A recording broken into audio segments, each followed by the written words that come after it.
Welcome. It's time. It's time to drop in, open up, and receive. It's time to remember. It's time to believe. Let's elicit the beautiful, the good, and the true. It's time for me. It's time for you. Hello, and welcome back to the channel. I'm your girl, Jillian Melissa, and it's time to move. It's time to move. It is time to move. I am so delighted to be sharing this frequency with y'all. I'm currently in Austin, Texas, where I have been residing for far too many years. And oh, I know. I came to get bubbles. Okay. If you've seen the film Anchorman, when Will Ferrell jumps into whatever zoo pit he jumps in and immediately goes, I immediately regret this decision. Yes, I know. Okay, Bubbles. Are you going to let me talk about it? Hey, Dookieville. Well, hey, I'm doing a podcast. I'm trying to tell people about things. They don't care about that I'm moving. They don't care. But what they do care about is the energy that I'm going to convey in this episode. Will you let me do it? Come. Pick a spot. Never a dull moment as a single mom to a dog. Came to Austin. I immediately regretted it. I mean, man, the house was a miracle. I very much intuitively found this place. For those of you who've already heard this story, I apologize for the quick repeat. I intuitively heard, clairaudiently heard, Go On Yes Nomads, which was a Facebook group I was a part of. Bubbles is getting very upset when I talk about this. All to say, I followed my intuition. Heard Find the Spot with the baby grand piano. That's your home. I scrolled down like 5 posts. I saw a photo of this living room with this piano right here. Felt my heart blossom. Messaged the guy. I told myself if he responded before the end of my dance class, I had just shown up to San Diego Dance Works, Monday Night Hip Hop, that I'd move. I didn't even check what city the place was in. Of course, it was Austin, Texas, and my only experience with Austin, Texas had been a trip several months prior in May, linking up with the man I've referred to as my twin flame, Brian, my ex, whatever. My ex, twin flame is what I thought he was. And we had a very intense trip. He rented us an Airbnb that we stayed together in for a few days. We had done many trips before, but this was a different context. And I had a really bad time with a lot of tears, but also felt an intensity and a potential for our love. Anyway, when I moved to this house, I was surprised and delighted that there was a whole second floor that wasn't even advertised. So I was delighted by this house. The house was so much bigger and more expansive, and the ceilings were so high, and there were crystals everywhere, which at the time felt like, oh my gosh, the universe loves me. And so the house felt incredibly aligned, but Austin, Texas did not, from the jump. And Brian wound up flying out here and moving in with me for a brief stint, and then wound up staying in Austin when I kicked him out, when things got tumultuous, and it was no longer in my highest good to have him, driving my car to go hook up with other girls, and me finding their vape pens in my car, just feeling used and taken advantage of and cheated on and all sorts of bleh. Okay, so kicked him out, but he stayed in Austin, and so did I. And we connected over the years, and we ebbed and flowed in our sexual relating, our emotional relating, all of it. But There's been a very strong soul tie there. And for many years, as I shared, I've conceived of him as my twin flame. And I felt sort of bound to Austin. Every time I tried to leave, it felt like the doors were shutting. I couldn't find the right spot. And perhaps my own psyche wasn't fully ready to be done with that chapter. All to say, it's finally time to move. I couldn't be more thrilled. And that is the energy that I'm coming with today. An energy of triumph, of feeling like I graduated a lesson, like I get it, like I know how to opt out of a cycle. And so today I'm going to be talking about it's time to move in terms of moving out of Satan's sandbox, moving out of a trap. This episode, I hope, is a love letter to my twin flame community. There are many whom I've coached over the years who also believed they were working a twin flame journey. And there's so much there, and there's so much more, and more candor, honesty, and empowerment available in my Patreon community. But my views and beliefs have shifted over the years, and I continue to be super transparent about that. The way I use my intuitive gifts have also changed. I'm in the process of recording a Patreon video about why I no longer do remote viewing. So you can be on the lookout for that. But ultimately, this episode, I imagine, will find you most likely, if I do it right, if I nail it, it'll find you in a moment of stillness.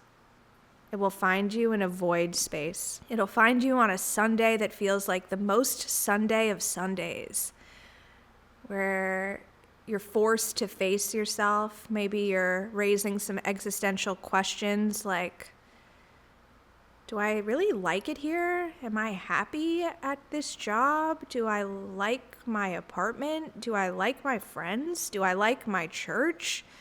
Do I feel seen by this community? Do I feel like I'm where I'm supposed to be? Do I feel fulfilled? Or is it time to move? And we can move and also stay put. I was talking about this morning with a client who is feeling the impulse to move geographically herself, which would involve, whoa. I heard it, Baba. I know. I hear that. I do be. It's okay. It is okay. Everybody's safe. You're so caring and considerate. Everybody's safe. It was just a little alarmy. They were saying don't go on the streets because it's icy. Yeah, so I'm recording this in the middle of an ice storm in Austin, Texas, where there's been a forced stillness. You can move your energy while staying still. I used to run into my neighbor, Marshall, every single morning walking bubbles while I was entertaining a particular timeline. And I was going to his church and opting into his group of friends and embodying certain levels of distrust of my own intuition. And I opted out of that timeline in a dramatic way, actually. Sometimes these opt-outs are very quiet and sometimes they're dramatic, but I opted out dramatically. And now I literally never run into him, whereas it was every single day without fail, run into Marshall while I'm walking bubbles, always the morning walk, sometimes one of my afternoon walks, always, always, always. Now I never see him. And people report, seeing new things or feeling as if they've moved when they haven't. All to say, you can cultivate a new reality by shifting your thoughts, your habits, your beliefs. So I just say that to impress upon you that if you're going, I feel like it's time to move, but I still have a year in my lease or whatever, or for whatever reason, literal moving geographically is not aligned, this episode might just be encouragement to move energetically. There's a lot of disruptions right now because there are darker energies that want me to stay trapped. And so that's really what I want to talk about today. I've used this phrase, Satan's Sandbox, a lot in my journaling lately when talking about some of the twin flame traps. And I've also described to some family members this house as being like quicksand and felt like a trap, like the house is just going to bury me alive, that I feel stuck here. And it's such a comfortable palace, that I just feel like it's had this sort of death entropy energy, and everything breaks and it keeps breaking and it keeps breaking. And then this breaks and the oven breaks and the garage breaks, the dishwasher breaks and the hot water heater breaks. I haven't had hot water since Christmas. Then this breaks and that. And it's just like, I feel like I've been buried under the weight, which is also how it felt in my twin flame connection with Brian, where I felt like I was just being buried alive in suffering. Anyway, this episode comes with completion energy. It comes with being done. And that forward thrusting movement. So my hope is that while you might be in a moment of stillness right now, maybe you're like me, hibernating in this Austin ice storm, dripping my faucets, wondering if they pick up on the microphone. Maybe you're in a moment of just pause and contemplation, or maybe not. But my hope is that this stirs whatever movement is next aligned for you, movement into a new chapter. Maybe you're ready to be impregnated and become a mom. Maybe you're ready to pivot your career. You're ready to move house. You're ready to move out of a relationship. You're ready to move into a relationship. And yes, a love letter to my twins. I'm going to be saying a lot. May it bless your journey and help you to move. Here we go. I'm going to start out speaking directly to my divine feminines. This does not mean you have to be a woman. I know several very strong masculine men who are heterosexual and attracted to women, and their counterpart on the twin flame journey, the woman, is embodying the divine masculine templates. That's more unusual. I think it's more common for the divine feminines to be incarnated in female bodies, what we call women in, biology and life. And the divine masculine to be incarnated in a man's body. However, it can be not that way. So I'm speaking to the divine feminines. That's an energy collective. It's more women than men, but there are still men there. And I know I have several male divine feminine clients, friends, colleagues, comrades. So I might wind up using the gendered terms of she and him, using she for divine feminine and he for the masculine. My hope is that we're all wise enough and smart enough to use the pronouns in our own minds that serve our connection appropriately. But this is first a love letter really to the divine feminines when the divine feminines are done. Right? I've been consciously working this journey for, let's call it 6 years now. And I think around coming up on the fifth loop around the sun, I was like, all right, I gotta opt out of this. Something ain't adding up.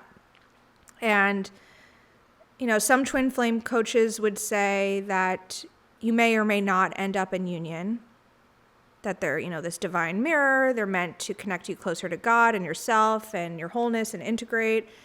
You may or may not ground in a romantic connection. The true twin flames that I've met and believed and resonated with said, no, I believe all true twins end up in union. And I think anything else is an interfering and distorting energy, or people who thought someone was their twin flame, thought it was their divine counterpart, and it turned out to be some karmic, toxic person. And so they're jaded or they're upset, or they're now saying like, no, I didn't end up with my twin, but they're mistaken. This person wasn't actually their twin. And that's, again, opting into this premise that twin flames are of the light, that this is of God, and that these are these divinely sanctioned unions. So whatever you believe, and this is just right now for those who've considered themselves to be on this journey. And again, I normally reserve a lot of this to Patreon, but this feels so important to go public with right now.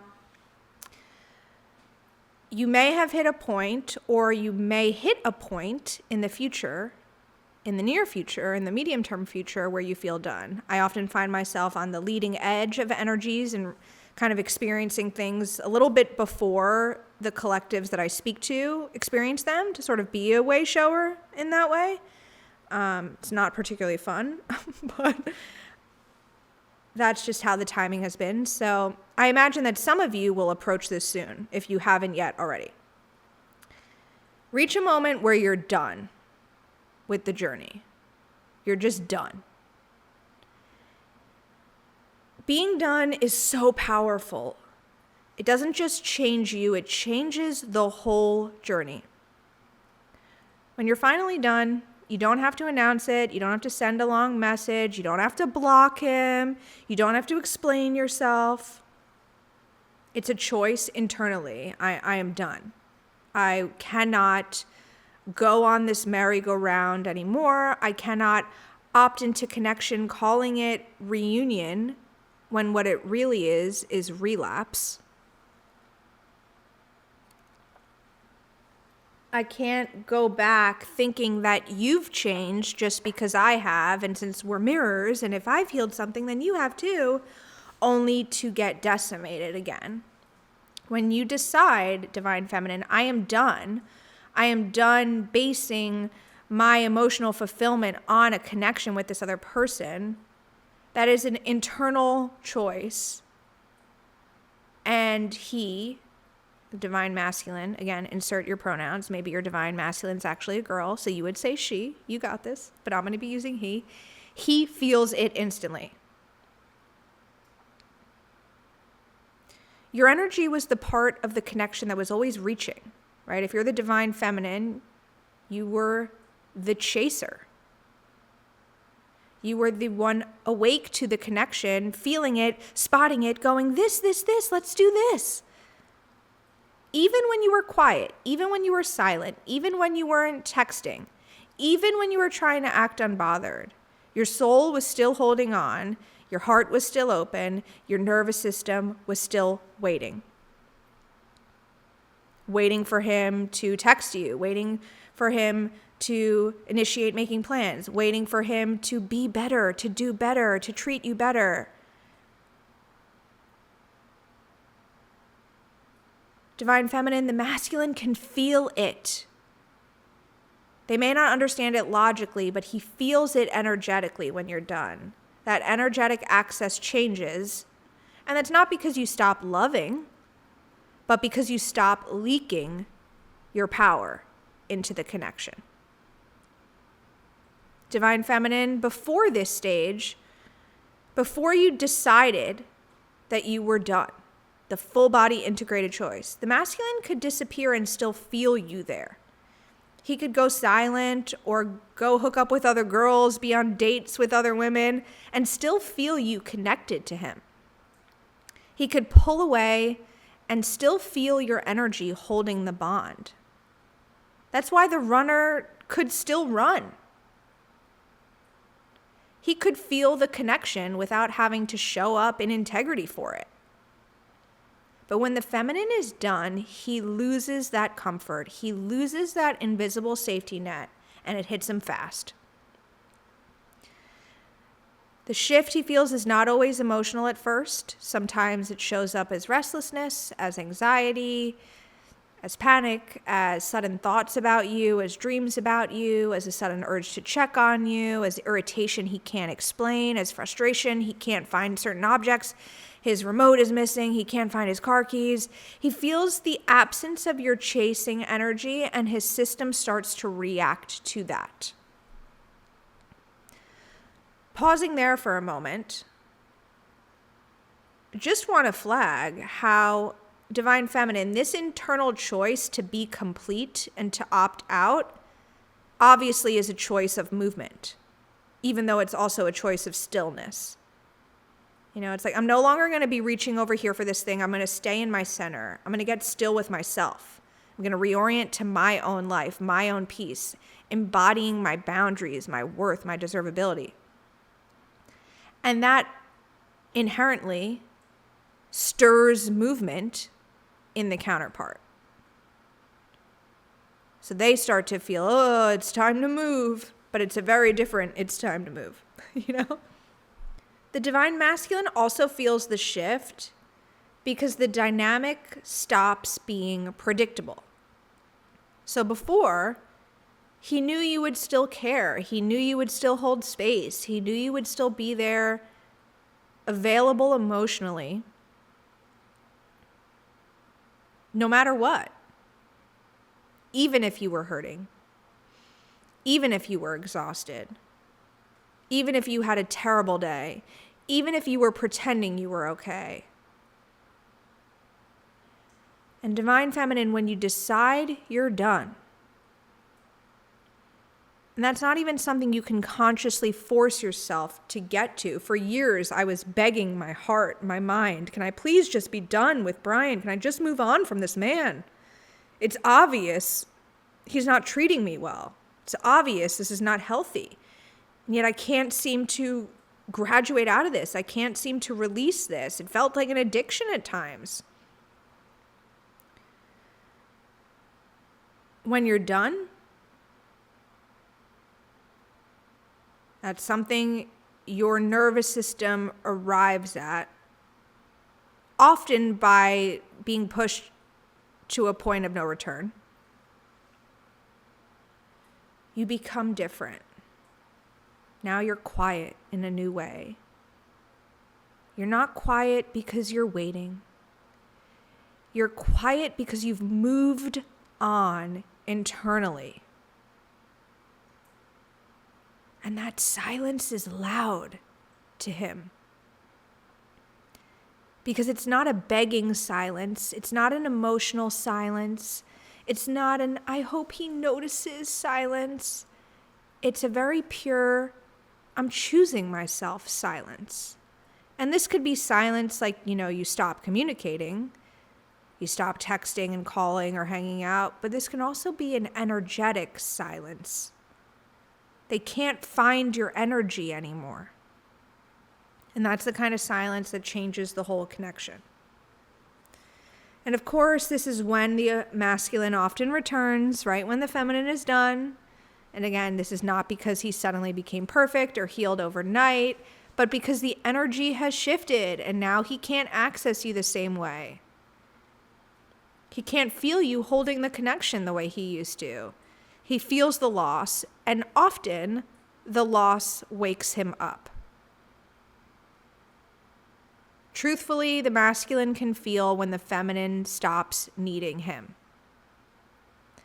And this done stage that I'm talking about is not a tactical choice. It's not a forced detachment to get him to chase you. It's about you no longer needing his presence to feel whole.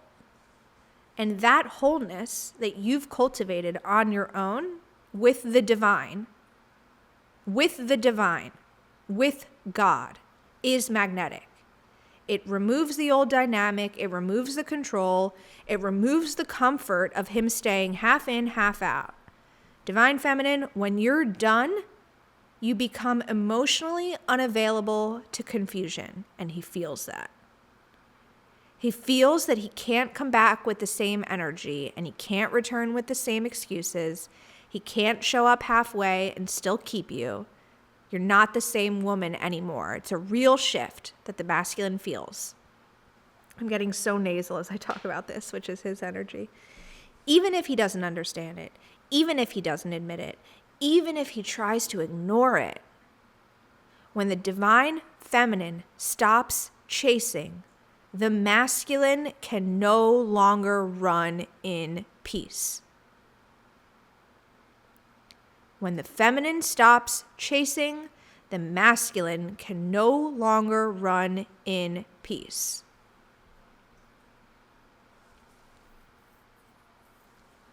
Again, this detachment is not a tactic. It's not something I'm encouraging you to do to make him come back. This is not a game. I'm talking about real detachment, not manipulation. Real detachment is healing, and that's why it becomes magnetic. Because when you detach for real, your energy changes completely. You stop reaching, you stop needing, you stop waiting. I can speak on a personal level. I was putting so much of my forward thrusting movement and energy towards Brian and towards the true timeline of our future that I felt into, that I know that he felt into too. I have pages and pages of love letters telling me about it. I have experiences of us being at an Airbnb in Oceanside or up in Santa Barbara or all the places we would travel together, where he would tell me profusely, like, when I'm here with you and it's just us in this house being us, like, this feels like what life is supposed to be, and I could feel my future, and this is what I'm supposed to be doing, and I'm supposed to be building you up and us co-creating and collaborating and this and that and this idea, inspired idea, and don't let me forget. I'm like, I don't know if it's my job to not have you forget. What about one of your buddies? What about Cousin Carter? Anyway, I was putting so much of my energetic holdings in him that it actually stalled out a lot of my life, including my ability to manifest a new home, to receive from the divine a new home, a new community, living somewhere that's a better fit for my body, for my mind, for my spirit, for my heart. And I couldn't align with a home outside of Austin while still being in this waiting pattern with Brian. I think as long as I was holding on to the possibility that maybe the therapy he's doing will actually help and he'll realize why he can't commit, and now he'll be able to commit, and he'll go buy a ring and he'll show up on Valentine's Day and be like, it's always been you, I love you, let's do this, trophy head, or whatever kind of delusional fantasy I was hoping for. The doneness, the detachment, the organic completion is what has freed me up for the move, right? Which is why it's time to move is really a love letter to my twins. And that's why we're talking about it. Okay. Just, getting met for, in case a few of you are listening who are not twins, I could feel some energy of like, why am I listening to her go on and on about twin? Baba, you having dreams? Aw. Okay. So we're going to wrap this part up, but when you detach for real, you stop reaching, you stop needing, you stop waiting, that shift creates a level of power that the masculine can't ignore. That shift also removes pressure. And pressure is what creates resistance, right? When you were chasing, even silently, your energy had tension in it. It had urgency. It had fear. It had a please choose me. Brian used to call it like I was running a campaign. It's a tough reflection, but it's true. And even if you never said it out loud, that energy is felt. But when you detach, that energy disappears. And what replaces it within you, Divine Feminine, is calm, clarity, and self-respect. Some very rare energies. Detachment then becomes magnetic because you stop trying to control the outcome. You stop trying to force union. You stop trying to make him become ready. And when you stop forcing, you actually stop blocking. And the truth is, you cannot love someone into healing. You cannot chase someone into maturity. You cannot sacrifice yourself into a union. Union requires two people who are both choosing truth. Detachment is the moment you stop carrying what isn't yours to carry. It puts you back in your feminine power, not the feminine that begs, not the feminine that waits in pain, the feminine that receives, the feminine that knows her worth, the feminine that is open but not desperate, the feminine that is loving but not available for disrespect. When you detach, you stop sending the message, I'll stay no matter what you do, and you start sending the message, I love you, but I will not abandon myself.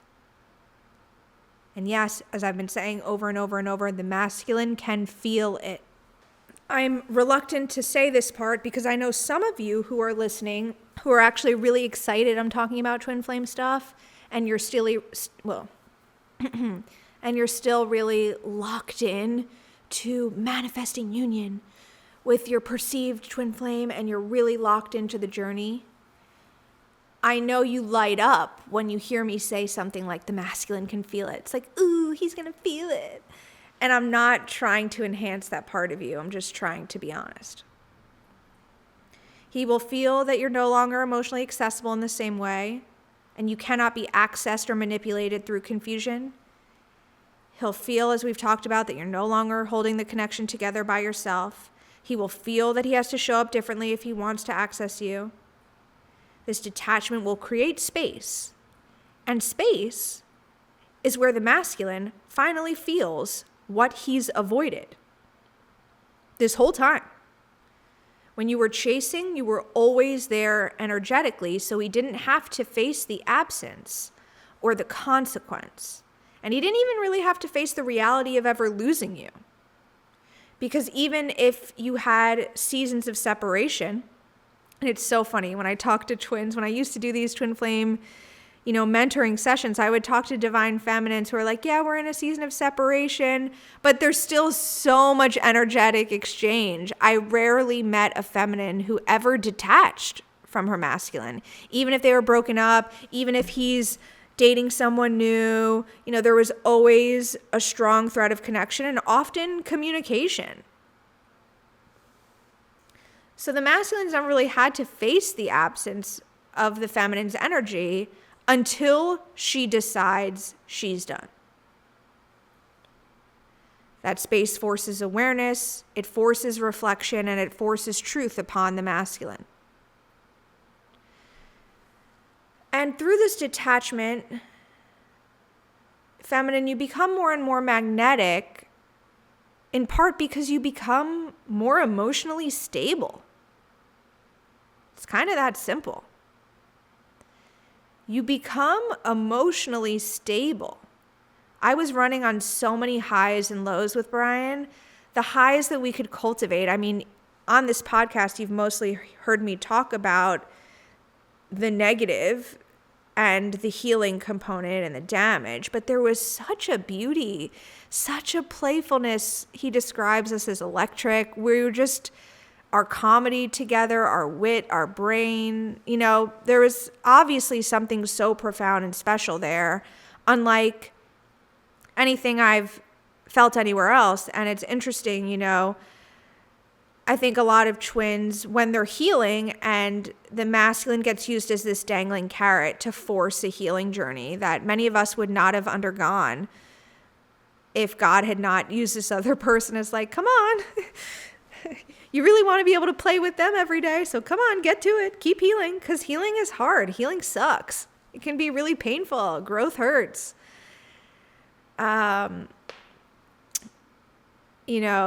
There were such highs with Brian. there was such laughter and joy and ecstasy and pleasure. And then there were such tragic lows. So my stability was essentially non-existent. And he is much more prone to sort of those up and down moods generally. And so I would also be riding his own personal waves with him, supporting him through his waves of a couple days feeling super, super down in the dumps and then feeling brighter. And then the implications that his mood had on me. So anyway, there was just a tremendous amount of instability. When I've detached, my mood is no longer controlled by his behavior at all, or his mood. Right? Your peace is no longer dependent on his messages. Your self-worth is no longer tied to his attention. Cultivate actual stability on your own. And I know so many feminines think they have done this while still dating or sleeping with their perceived divine masculine. And when I bring up real detachment, they get very itchy. Anyway, stability is power. Stability is power. And within stability, there's no begging, there's no anxiety, there's no please come back. It is an energy of I am truly okay with or without you.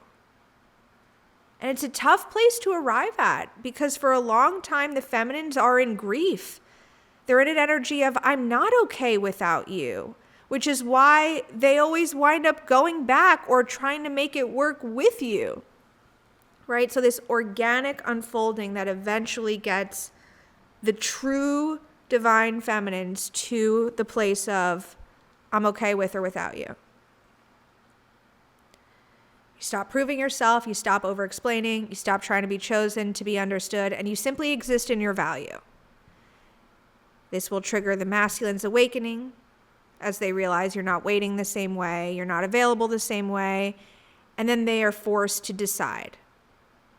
Will I rise or will I lose her or him? Inserting your appropriate pronoun of choice. Will I rise or will I lose her? That's the decision point that many divine masculines are at right now.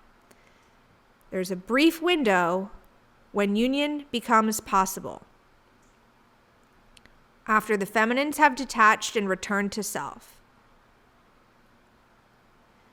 Now, I will say, I talked about this a little bit earlier, that I believed all true twins have to come into union. So then it's like, well, wait, either if I truly believe I'm not going into union with this person, if we're not actually going to do this life together and become husband and wife and be in a committed romantic relationship, then either I was wrong and he's not my twin, or all true twins truly end up in union is a sort of demonic trapping. It's a false narrative placed on these divine chosen light worker souls, keeping them tied forever into perpetuity to a toxic partner. So like, oh, maybe this is actually a dark thing and this wasn't light-based at all. And this is trying to keep me trapped in a soul tie to someone who will siphon my energy and probably kill me. Or, fill in the blank of other possibilities, but there are only a few, right? So I'm not claiming to know everything about everything or about twin flames. I'm just telling you what I've learned and how I understand it up to this point. But I believe there is a window in these counterpart connections when union becomes possible.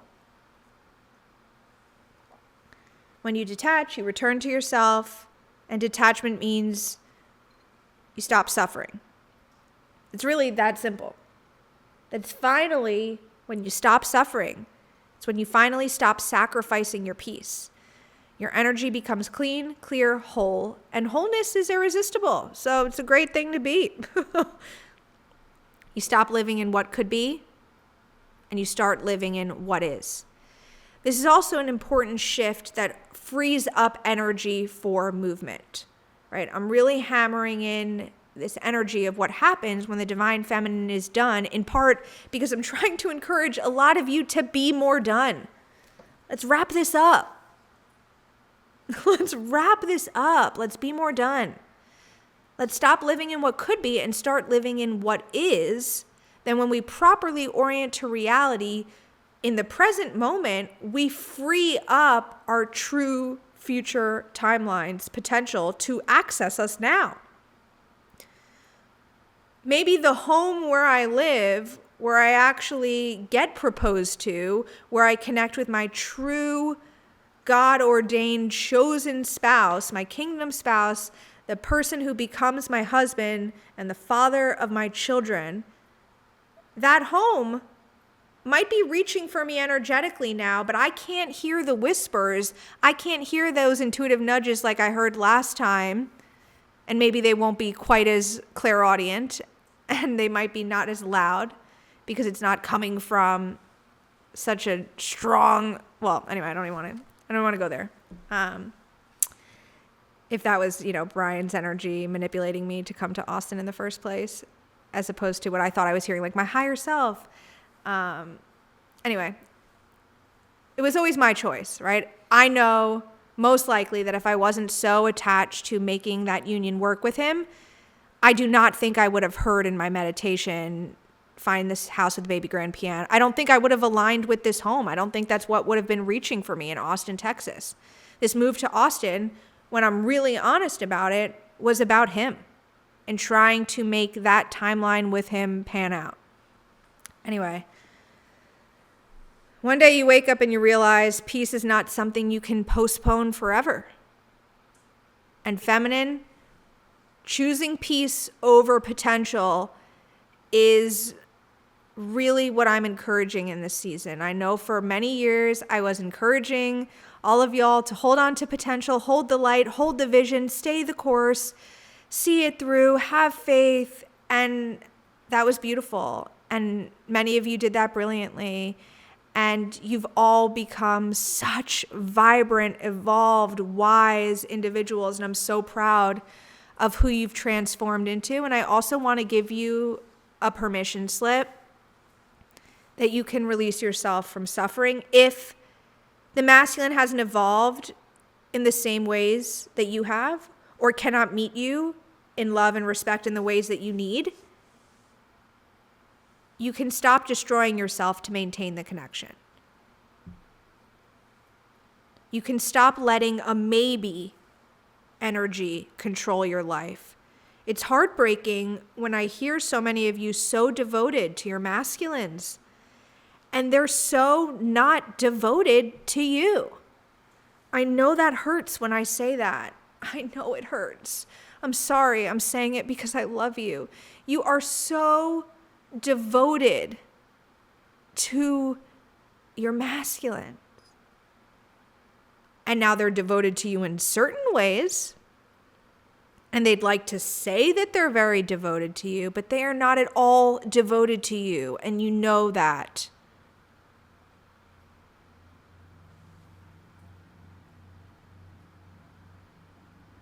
And for some of you, you may have evolved into a beautiful, loving union where he's absolutely devoted to you. And so please ignore that. That's not the audience I'm speaking to.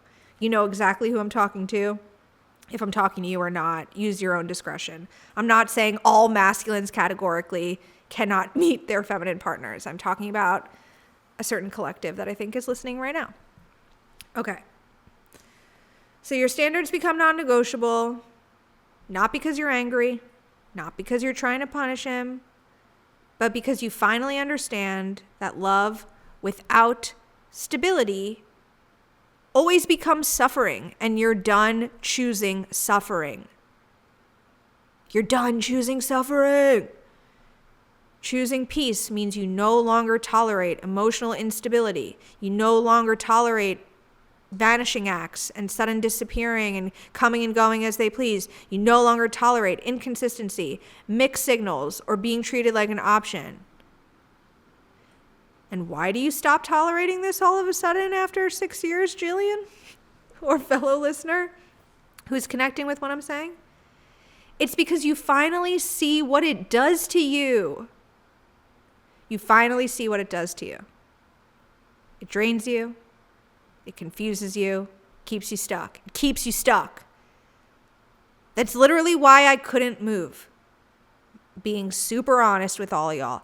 I was searching for the past year every single day. I told Brian, I got to get out of here. The only way I'm going to be able to escape our connection. I literally told him, like, I'm trying to flee. Probably not my smartest move. That's not what they advise. That's not what all the textbooks I read advise. Get your escape route first. Escape. And don't like announce, hey, I'm trying to escape. But I learn as I go. I learn on the road. I learn on the show. Building the plane as I fly it. Part of why I could finally see what it did to me is because I had true soul recognition, which I'm going to pivot into hopefully momentarily after wrapping up this being done energy. Because we cannot move into a new chapter, clean, clear, and under control, when we're stuck in an old looping timeline. And true soul recognition, which is different than the mirroring of a twin flame journey, or at least the mirroring that I experienced with my perceived twin, Brian, and the people that I aligned with and their perceived twin flames.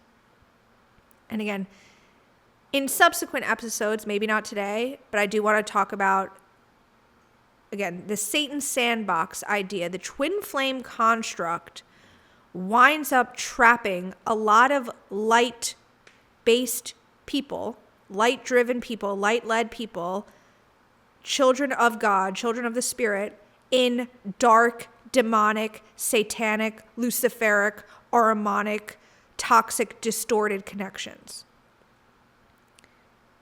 So I do want to talk more globally at the macro level about what's going on with the twin flame stuff. But we're going to meet the audience where we're at, and we're going to do things piecemeal at the rate our nervous systems can handle, okay? But if you, like me, have then met a masculine where there's a different type of soul recognition, you have a contrast. It often can help you see more clearly what was going on back there. Oh, that connection drained me. It confused me. It kept me stuck. I kept waiting for someone to show up in a way that they're clearly not ready to show up in. When you choose peace, Divine Feminine, you stop negotiating your worth. You stop shrinking your needs. You stop acting like wanting clarity makes you too much. You stop acting like wanting commitment makes you demanding. If someone can't meet you, your peace has to come first. This is the moment. My love, stop making excuses for him. Stop translating his silence into, he's healing. Stop translating his distance into, oh, he's awakening. Stop translating his inconsistency into divine timing. The truth is, healing doesn't require disrespect. Awakening doesn't require confusion. Love doesn't require abandonment. So if you're feeling these strong feelings of abandonment, confusion, and disrespect, you might be calling it healing, awakening, and love, but it might not be that. I was recently reflecting on, was this all just an expression of, the wounded inner child who was abused, playing out abuse dynamics, trying to recreate blah, blah, blah, blah, da, da, da. Would I just fall prey to this again? And, asking myself some of those hard questions. And feminines, I want to remind you that no, I think most of us are healed enough where, if someone was displaying these traits elsewhere, I would be apathetic to it or just yeah, that's a no-go. I'm not attracted to them. It's not just because they're avoidant that they're activating my anxious wound and therefore I have to chase them. So while it can be helpful to tap into those psychological attachment theory based paradigms to figure out, okay, they're avoiding, or I'm anxious, or I'm this, or I'm run or chase, or blah, blah, blah, yada, yada, yada. I don't want you to put yourself in a box or think, and I've talked about this before, that that's always what you're going to play out. Number one, you can heal your attachment style. But number two, it's not just like, oh, they're an avoidant, so they triggered my anxiety. There's so many avoidant guys. I can think of all the dates I've been on in the last 2 decades. How many sort of charismatic, avoidant, that have the similar traits. And I'm sure you've met a lot of other individuals that have the same traits as this particular person that didn't activate any of this. So there is something special and unique, of course, about this person that you've honed in on, that you've magnetized, that you keep coming back to, and that you've chosen to label as your twin flame. And I am not at all attempting to negate that. I spent so much energy, so much time, money, mental focus, heart posture for a good 6 years really opting into working this twin flame journey and helping others work it. So I understand how special and unique it is. I'm not trying to downplay that. At the same time, if years later you're still confronting the same problems, you've got to stop pretending you're okay with crumbs. You got to stop lying to yourself, feminines. You got to stop pretending you're not affected. You've come to me in sessions in hysterics, hyperventilating. You're affected. This is breaking your spirit. Stop pretending you can keep waiting forever. You cannot. You cannot waste your one and precious life in this body as this person waiting for someone who is not clear about you, who is not kind to you. Peace is when you come back to your life, your goals, your body, your routines, your joy, your friendships, your purpose. You stop centering him, you stop centering the connection, you stop centering the twin flame journey, you stop centering the outcome, and you start centering you and God, you and the divine, you and God, you and the divine. Your energy becomes final. Final. Make it final. Not final as in I hate him. Final as in I am not going back to the old version of me that tolerated this. I'm not going back to the old version of me who broke down in hysterics crying in a parking lot or dry heaving in his garage in Venice, or all the places that I found myself hysterically crying, shaking at Suerte, leaving Valentine's dinner early because he's freaking out. Some other girl's going to find him at dinner with me and why are you freaking out? And blah, blah, blah. All the times I'm not going back to that old version of me. That's what's final, right? I believe in the redemptive restorative power of God. I believe that Brian could work with God and his therapist and whomever and his community and heal and grow. And eventually, perhaps one day we could come into union. Sure. I'm not saying that's not possible. I think radical healing is always available. But if he does come back, we both know we cannot accept the same dynamic again. And so that's what I mean by final. It doesn't mean this person is dead to me, although maybe it does. It's a personal choice of I am not going back to that version of me. That's what changes everything. Choosing peace over potential forces the connection into truth. He can't come back with half effort, mixed signals, or confusion. You're not available for that anymore. We've said that 1 billion times. Union only becomes possible not because you want it more, but because you've finally stopped needing it. True union cannot be built on need. It's built on wholeness. And when you choose your peace, feminine, you become whole again. And that wholeness will either pull the masculine into alignment with you, or it will release the connection completely. Either way, you win. Your wholeness either pulls the masculine into alignment, which I know is what most of you have been seeking and craving all of these years. I was right there with you. Or it releases the connection completely. Now, here's the catch, though. A lot of us thought we were whole. But then we were still waiting, like, okay, are you going to join me?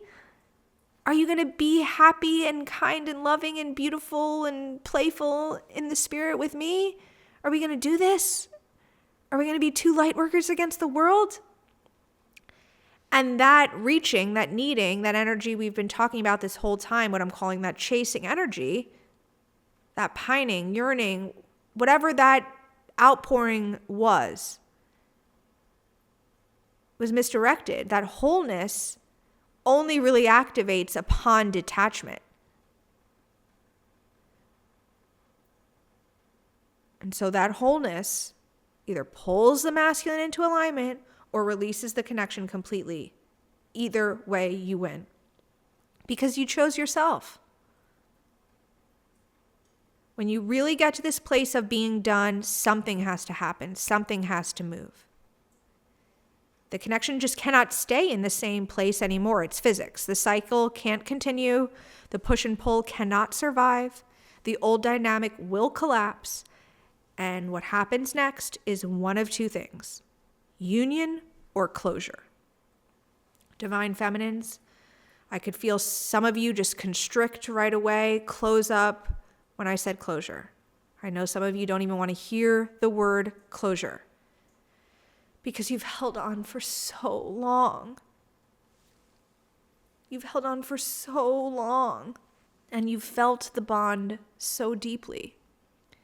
And you've seen the signs, and you've felt the spiritual truth. You felt that future with that person. So the idea of closure not only fills you with grief and feels like loss, but it feels like loss in terms of failure. Feels like failure. But Divine Feminine, please hear me when I tell you this. Closure is not failure, my love. Closure is peace. Closure is clarity. Closure is the end of self-abandonment, and sometimes closure is truly, truly the most loving thing your soul can choose.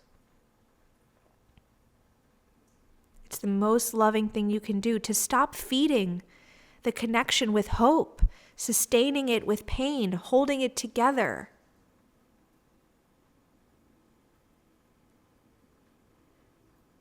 And you give the masculine an opportunity to respond to reality now, not to your chasing, not to your availability, not to your endless wellspring of giving or patience, but to reality.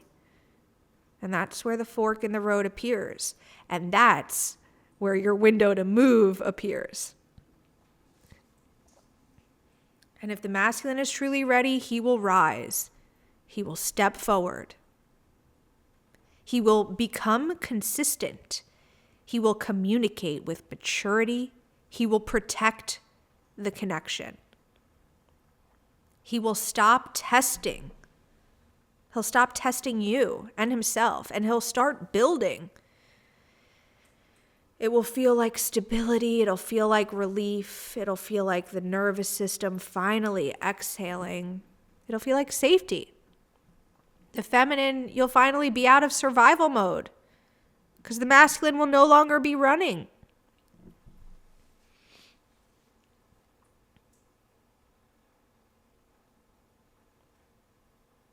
And if the masculine is not ready, then closure happens, right?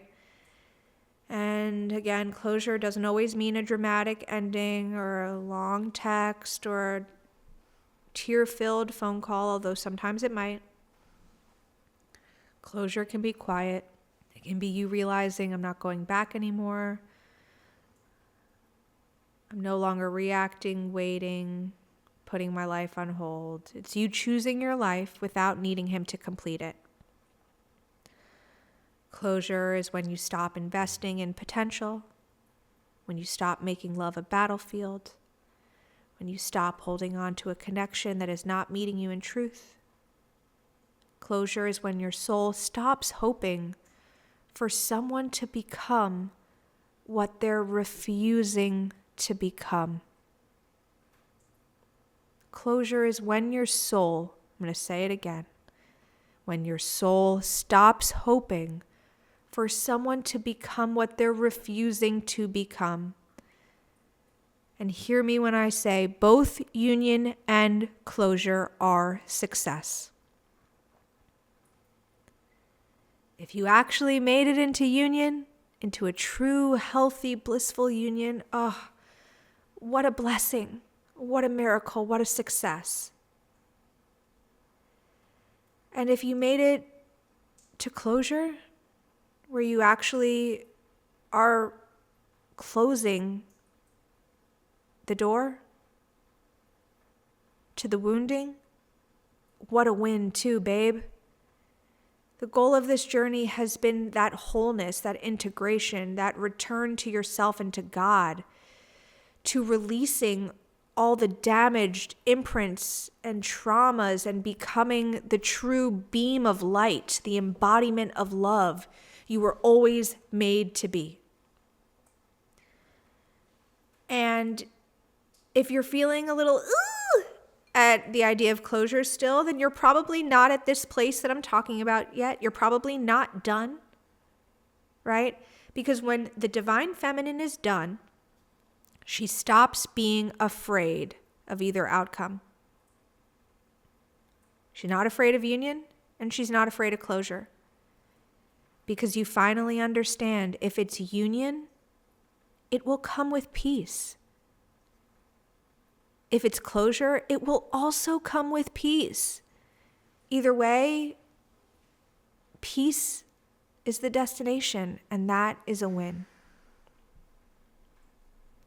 And that is a win, my love. So I just pressed out a good hour's worth of being done energy, that closure energy that so many on the twin flame journey have been seeking, and many are actually arriving at. It's a powerful place to be, and it's also uncharted, either way, both territory. It is new ground, and I've been getting confirmation and also physical messages from some of you who I used to connect with more regularly about the twin flame journey. I was working with a coach, Megan Madsen, a very powerful intuitive healer and channeler, and I had joined her Patreon, and I met a lot of other powerful, wise healers within there. And over the years, we had stayed connected about our journeys and the ebbs and flows. And there's been a shift the last several months, at least in that collective. And so some of you may be here listening right now. Hello. I want to celebrate those of you who have opened up to new love. One of you reached out sharing that similarly, you met a new masculine who popped the illusion, sort of broke the spell of the twin flame dynamic, and you're experiencing new levels of liberation and nervous system recalibration. And so I just honor you. I celebrate what it takes to work such a journey, to be really committed to the twin flame journey, whether you were someone like me or this person I'm referring to who consciously connected with the label and were like, I am a twin flame, I am a divine feminine, I am a divine masculine, I'm working this journey. This particular person is my counterpart, my mirror. They are reflecting wounds to me. We are repeating cycles. We have to ascend. We have blah, blah, blah.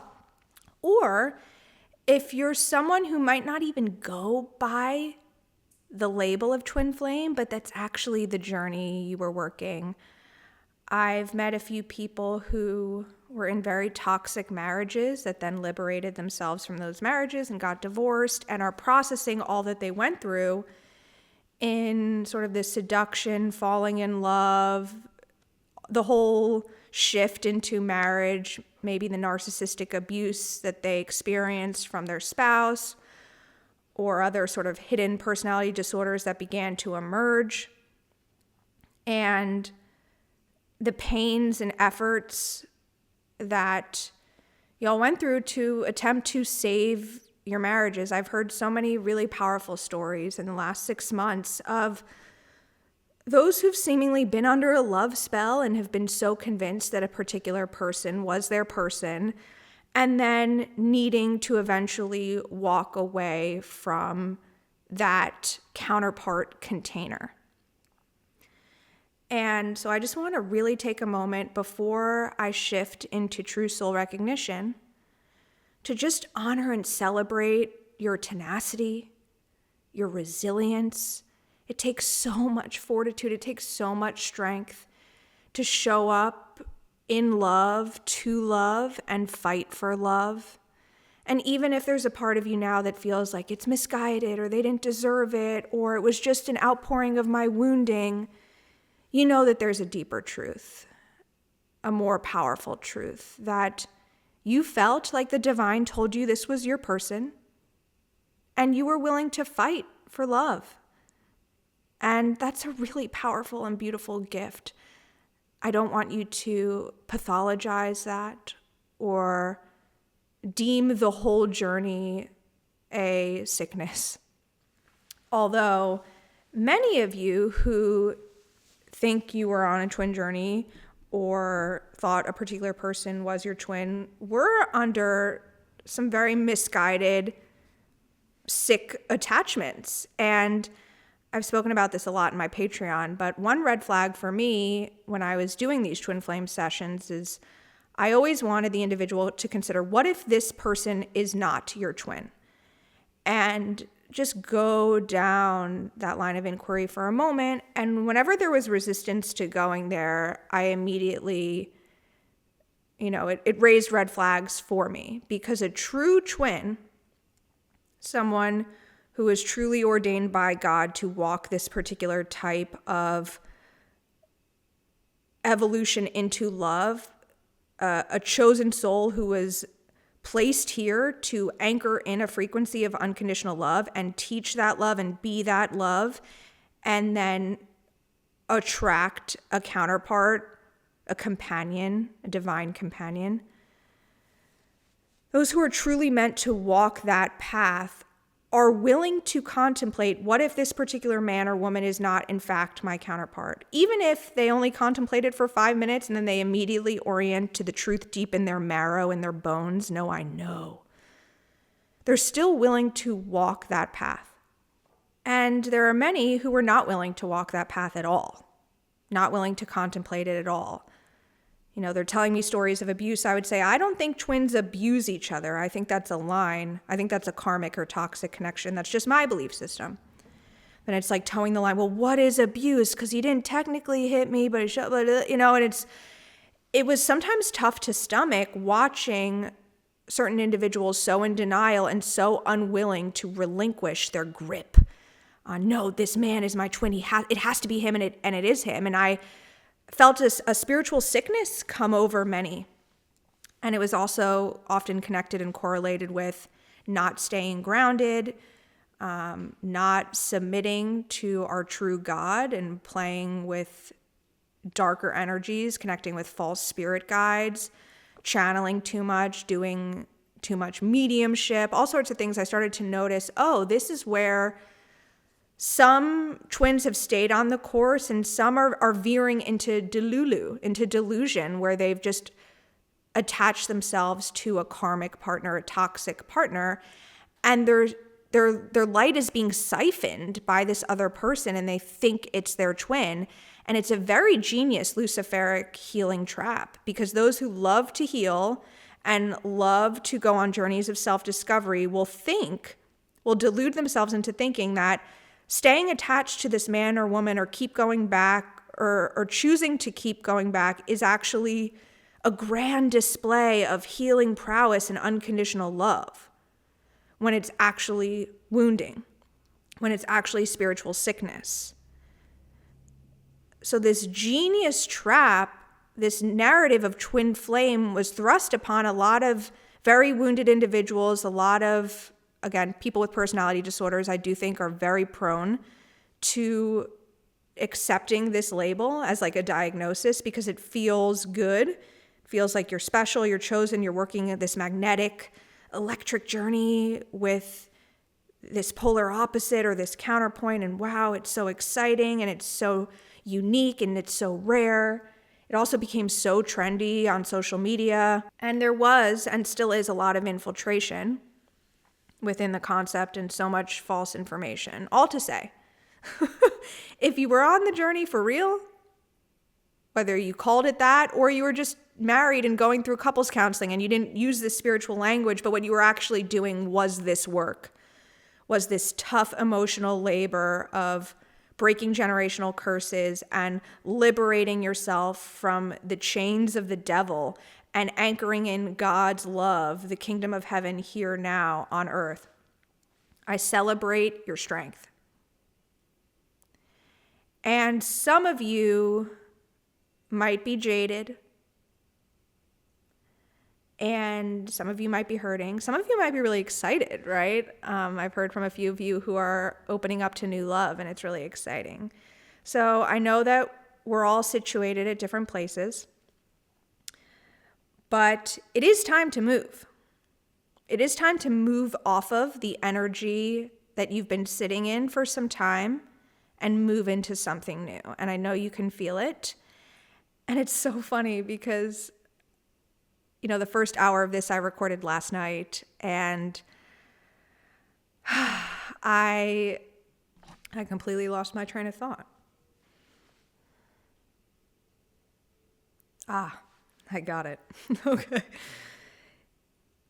I got the idea, it's time to move. That's the podcast. It's time to move. It's finally time for me to move house. Like, that was the energy of it's time for me to finally move.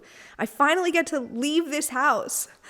And then what was coming through behind it was talking about all this twin flame stuff and closure and being done. And I didn't make the connection until this morning of it's time to move. It's time to move on. Right? That might be so implicit and obvious, but that's why it's time to move on. It's time to move on. So take a moment maybe now, ask your body what you need to either integrate all that I just said, all that you just received, or maybe to prepare for what's next. The energy is going to shift slightly into how the divine feminine recognizes her true soul's counterpart. Insert the wording. The wording doesn't feel like it matters so much because the wording is being hijacked and co-opted anyway. So whether it's your true twin flame, maybe you come up with languaging that you and God refer to alone in the privacy of your own prayer closet, in the privacy of your own heart. A word that can't get hijacked. My beloved, my man, my spouse. But this now hopefully will help soften those of you who might be at the precipice, who are ready to move, but maybe have a little bit of fear of what if it doesn't get better than what I experienced with my twin flame, that electricity, that connection, that feeling like we're the only two in the world. Even we could be at a comedy show in a massive theater and it feels like it's just us and we're laughing at the same jokes when no one else is laughing, and we're, whatever it is, that feeling of, I just don't think I'll ever be able to replace this. I hear that I need to move on. I know that he's not choosing me or us, and yet I'm grieved because even though I'm done, my standards have evolved in such a way where what if What if no one else comes? Or what if I'm always alone? So yes, take a moment, ask your body what you might need or desire. Let's connect to our bodies for a moment, as they are so informative. I just had some warm ashwagandha tea with honey in it. I decided to braid my hair in pigtail braids. Reminds me of Dorothy.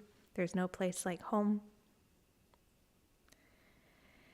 And I felt just this wave of grief come over me and some others in this collective, because as much as we're done, we're not sociopaths, and we still care deeply about these individuals that we're releasing. And some of us feel like we're releasing them into the void. Some of you feel like you're releasing them into hell. Like now you're about to receive the wrath of God. And some are envious of like, well, I'm releasing him to a new woman and she gets to reap the benefits and I don't get to enjoy him, and that's no fair. And I don't mean to make light of any of it with my tone. I understand how hard it is to allow the old counterpart container to dissolve. But I want you to trust that you're liberating your masculine. If you're being guided to close out, if that's in your highest good, then it's absolutely in their highest good as well. Perhaps you're actually liberating this person into their freedom, into their healing, into the peace that they never could cultivate on their own and tried to feel with you. But I honor any waves of grief, and we're going to let them be here as we joyfully shift into true soul recognition. I'm going to use the phrase soul recognition sort of that as that noun rather than talking about the objectified person, the spouse, the beloved, whatever languaging, just because I want to take the attention off the person and shift it to the energy of the connection and really the internal process, right? The phrase soul recognition is about your own vessel recognizing something. So I'm taking the energy off of this new man that maybe you just shared your first kiss with that felt like honey to your nervous system. While that's beautiful and delightful, I also want to safeguard a lot of these new connections that are budding. So I really don't want to give the men the spotlight, or the women, or the new partners if they're emerging in the field. I want to keep the focus on self and the process of true soul recognition. Again, all my normal caveats are in place. Particularly, I am not currently married to the love of my life, so this is not something that I'm fully on the other side of, that I've claimed to embody in the 3D. I know those of you who are listening know that, but I just want to continue to be honest and humble, even though I come off with strong confidence, because I believe that all the information that I'm sharing is truthful. So does everyone. And often people are misguided, and our minds are so plastic and malleable. We can't unhear things. And I take very seriously what I'm sharing, as I know many people are calibrating their sort of truthometer to it. And so that long preamble is to say, I'm not married right now. I am not in a state where I can claim to have mastered magnetizing earthly love. And so what I'm sharing is from where I'm at right now on Tuesday, January 27th, 2026, the love that I've known, what I've learned, and that's really it. But yes, discernment. Words have power. And I hope that you guys can take what I'm saying and run it through your own discernment and take it to God. Pray about it yourself, meditate upon it yourself. Okay. I think that's enough of a preamble, Bubbles. Are we ready to dive in? Everyone get your snack and your hydration, and you good? Okay. Some of you are waking up as you're moving on. You're waking up to things that you were asleep to, and you thought you were awake, so it's humbling. Soul recognition is what we're talking about here. A true soul recognition, a deep knowing that, wow, I think this person is actually my person. Could it be? Could it be this? I remember when I met Brian, my perceived twin flame, and I'm so excited to hear more and more of you using perceived. I really felt like I started that trend. It's so exciting.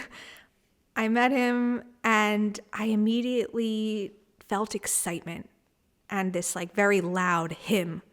It was excitement. In part, he's absolutely spectacular. He's stunning. That's the first thing my father said to me after he met him. Like, wow, it's a handsome guy. I've never heard my dad speak that way about any man ever. So he was just spectacular and radiant. And I was excited just to be looking at him, just to be in his presence. And he was hilarious. He is hilarious and charismatic and perceptive, and we had so much in common. So there was so much excitement. Like, oh my gosh, I found my playmate. Oh my gosh. Ah! In contrast, soul recognition does not come from excitement alone. Soul recognition arises from a deep inner shift that you cannot undo. With this person that you're undergoing this soul recognition with, it's not just chemistry. It's a gentle but fierce exposure. He doesn't just attract you, he reveals you. He reveals you. Your fears, your wounds, your patterns, your strengths, your truth. The ego wants certainty. The ego wants labels, and the ego wants guarantees. That's why the ego can get addicted to the twin flame journey. There's a certainty with that label, and then there's a guaranteed of an outcome if you do these particular steps and work the journey this particular way. In contrast, soul recognition does not arrive with proof. And it's probably not going to arrive with signs everywhere with his name on it. Like when I moved to Carlsbad, it was such a joke to me. My whole street was lined with signs. I guess some guy, Brian, whoever was running for whatever political office. So every house had Brian. And this was the season that I thought we were in separation. Where was he at that time? Colombia? God only knows. He was somewhere. But anyway, and I was like, oh my God, the signs, like I can't escape him. That's a very Luciferic thing. And that's a very ego-based thing, wanting a sign. Wanting proof, very ego. Soul recognition doesn't arrive with that kind of proof.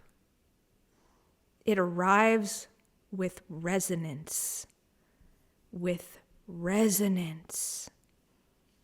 Everything real comes to the surface. You grow. You break illusions. That's why some of you are starting to reach out to me now asking, do you still believe in the twin flame journey? I met someone new. Upon reflection, it feels like that was this, and this. And because your true counterpart helps you break illusions. You change. You see what you settled for. And even when distance appears in this type of connection, even when the roles shift, Maybe they need some space. Maybe you thought you were going to start dating and then they're not ready to be committed, or you thought you were going to go on another date and then they can't, whatever it is. When the roles shift or when distance appears, something inside of you stays clear.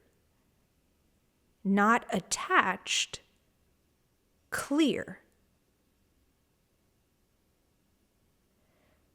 Feel the difference? This connection doesn't trap you in longing. This connection doesn't trap you in longing. This connection doesn't trap you in longing. A true soul recognized connection is not a trap. Instead of trapping you in longing, like the twin flame journey might have, this connection pushes you towards alignment. It pushes you towards alignment. That's a fundamental difference between fantasy and truth. Now, it's nuanced because all of you working a twin flame journey with this particular person who you may or may not still think is your twin, or you may think they're karmic or toxic, or you may think, yes, they very much were my twin, but there is a higher love template available. Maybe this twin flame template and this whole journey was more Luciferic or demonic than I realized. Maybe it was a trap designed by the enemy to actually keep me married or connected or committed to the wrong person and block me from meeting true soul counterpart. I know it's tough because those of you who are in those twin dynamics probably felt that those connections pushed you towards alignment as well. But there's a difference in how they push you. And there's an attachment and there's a trapping in the alignment that is thrust upon the divine feminines in a twin dynamic that is very different than this gentle but stern masculine shepherding available within true recognition. Divine feminine, recognizing your true soul's counterpoint is not about deciding who he is. It's about realizing who you've become because of this connection. Stay with me. Because once you understand how true recognition actually feels, not in the mind, but in the body and soul, and that's why we have to keep connecting to the body. Even if we engage in spiritual disciplines like fasting, we still need to be very, very tuned in to our bodies. Once you understand how true recognition actually feels, not in the mind, but in the body and soul, you will stop questioning the connection. You will stop questioning yourself. You will stop shaming yourself. You will stop beating yourself up, and you will start trusting yourself again. Recognition may not arrive the way you expected it would. It may not come as a sudden clarity, a light bulb moment, a dramatic realization, or, as I mentioned earlier, a clear external confirmation. One thing that's tried and true about the twin flame journey is you're going to get a lot of external confirmation, signs. I used to point out billboards all the time, like, look at this, look at it, come on. And so Brian and I had an inside joke, like, come on. Everything was a come on. Because the universe was just constantly thrusting in our faces so many signs, at least that I interpreted to mean, duh, we should be together. The universe is hitting you over the head with a hammer. How is this not more obvious? And if any of you have taken any sort of intuitive development course with me or listened to me speak enough about that process, that type of loud, repetitive energy is very Luciferic.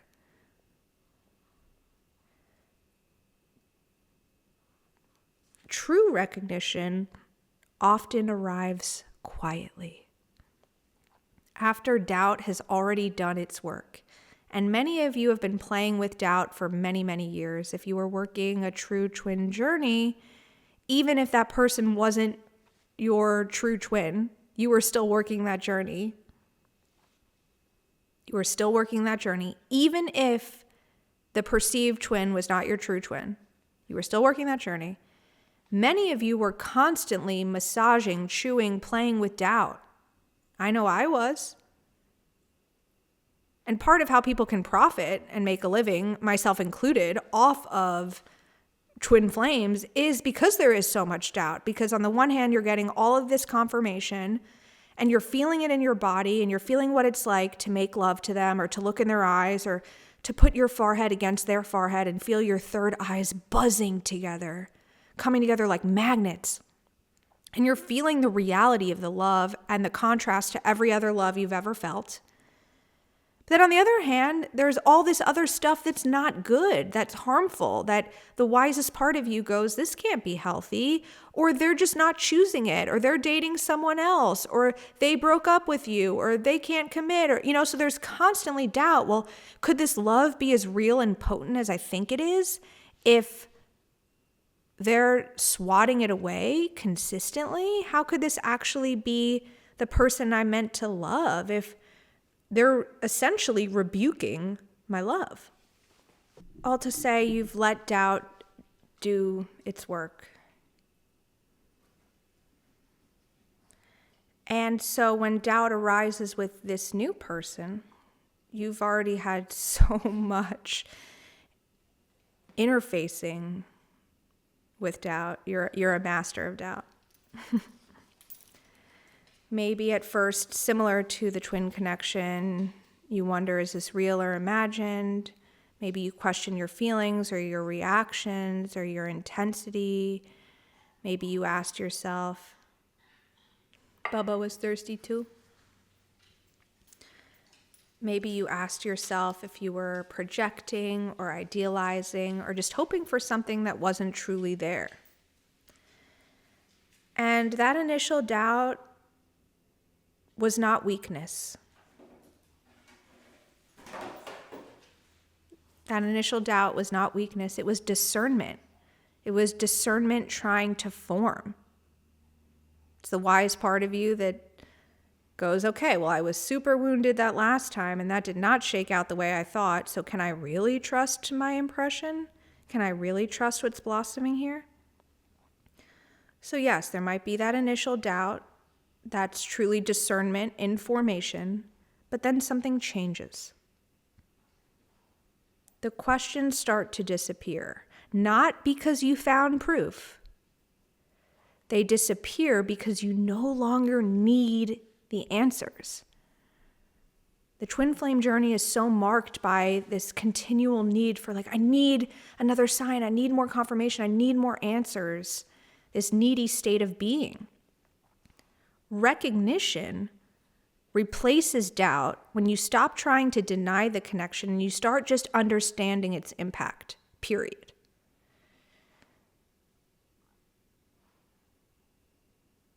This connection alters you in a way nothing else ever did. It doesn't just affect your emotions, it changes your awareness. You become more conscious of yourself, more aware of your wounds, more aware of your boundaries, more aware of your patterns. You see parts of yourself you've avoided for years. You're pushed to grow emotionally, spiritually, sometimes without wanting to.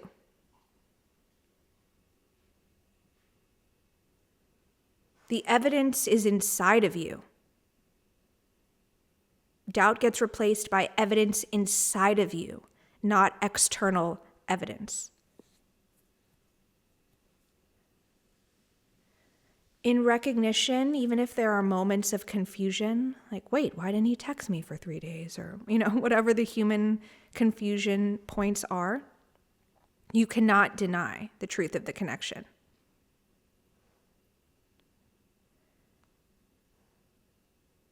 And when recognition replaces doubt, you stop needing to convince yourself.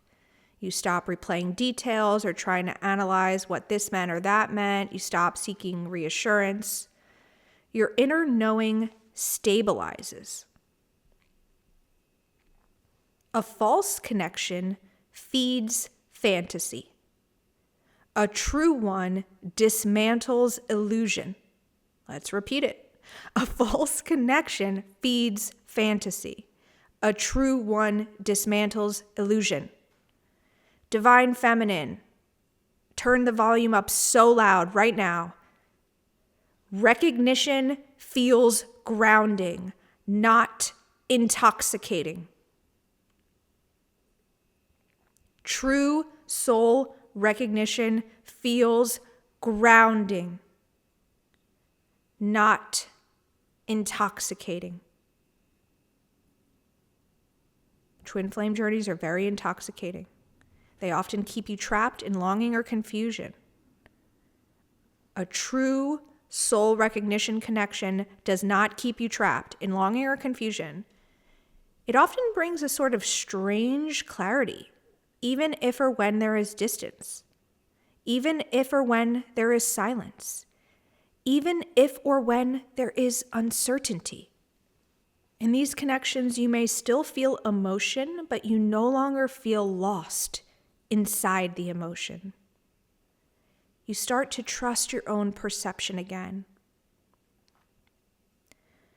And a key component of soul recognition, and this is what's been one of the most powerful aspects for me,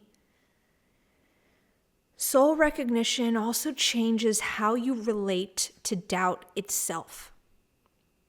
Doubt no longer feels threatening. It doesn't pull you into spirals. When I would have waves of doubt with Brian, it would take me completely off my center. It was totally destabilizing.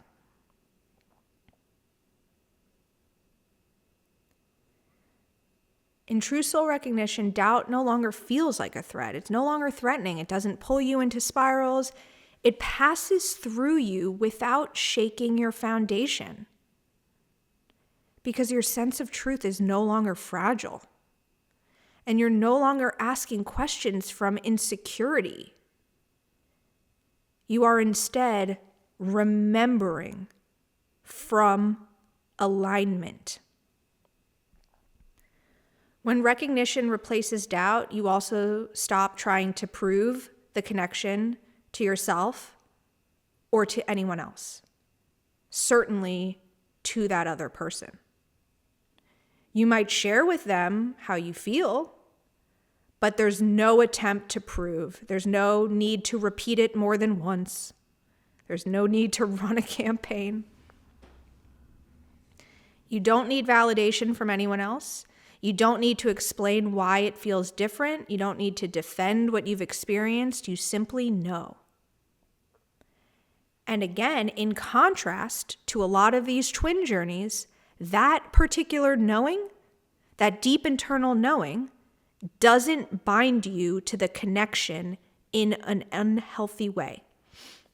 I almost suffocated saying that. We're going to try that again. That knowing that this bond is sacred and special and different and unique and personalized. That knowing doesn't bind you to the connection in an unhealthy way. Whereas for many of us, that deep internal knowing that we had with perceived twin did bind us in a very unhealthy way. But this knowing, this soft, clear, solid, diamond-like knowing within true soul recognition doesn't trap you. It doesn't demand you stay stuck. Instead, it frees you. It frees you from confusion. It allows you to hold the connection with maturity, without fantasy, without desperation. You don't cling, you don't chase, you don't collapse into uncertainty. You stand. And these connections can feel confronting to your identity and ego, similar to those twin dynamics. You don't just feel chosen, you feel seen, and sometimes in ways that are very uncomfortable. It can be uncomfortable to be seen. I was out to coffee with a particular person that he really sees me, and we were leaving and there are stairs and a ramp, and I just out of habit walked over to the ramp because for so many years I was in a wheelchair and motorized scooter. I had to use the ramp. So anytime it was ramp or stairs, I always chose the ramp. And so I just started to veer to the right as he was veering to the left, and he spotted it. And he looked at me and kind of with a cheeky, very playful smile was like old habits die hard or something, like said something. I don't remember exactly, something like old habits. And then I had a moment of feeling so seen, and I was almost like a deer in the headlights of like, oh my gosh, no one's ever called me out. No one's ever noticed that and like spotted that. And then he then softened into, if you ever want to talk about that part of your life, like I would love to hear about it. And, I felt so loved in that moment and so seen, which again can also feel very uncomfortable. In true soul recognition, you can't stay the same version of yourself. Old coping mechanisms stop working, or God swats them away, just says literally you cannot. Emotional masks often slip. And, I had wanted to walk away from this career for many years when I was in this twin dynamic. Brian often convinced me not to. He would joke, like, what are you going to do? Go work at Applebee's? It was always Applebee's. Like, probably not, but maybe. I used to love their chocolate molten cake as a youngster. My dad used to take me there. And their honey mustard dressing back in, 97 was pretty good. Anyway, I didn't feel like I had the courage or the ability or the strength to actually make that choice until I met this other person. And that's because in part, this career has turned into a bit of an emotional mask. It has outdated coping mechanisms within it. It forces certain aspects of me that I'm evolving out of. And that growth process can be very uncomfortable.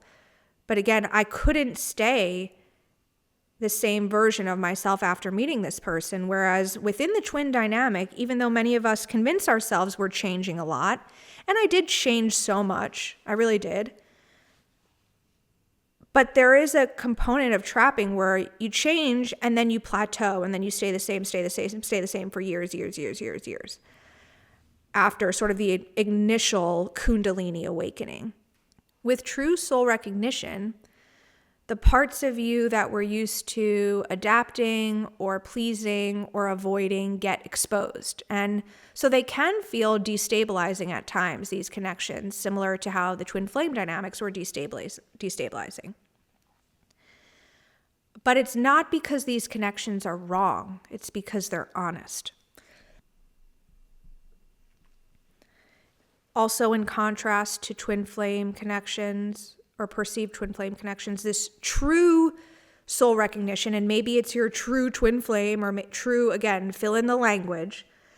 So, even though I'm contrasting all of this soul recognition stuff to the prior twin stuff, but maybe that's false twin, maybe that's perceived twin, maybe it's twin flame, period.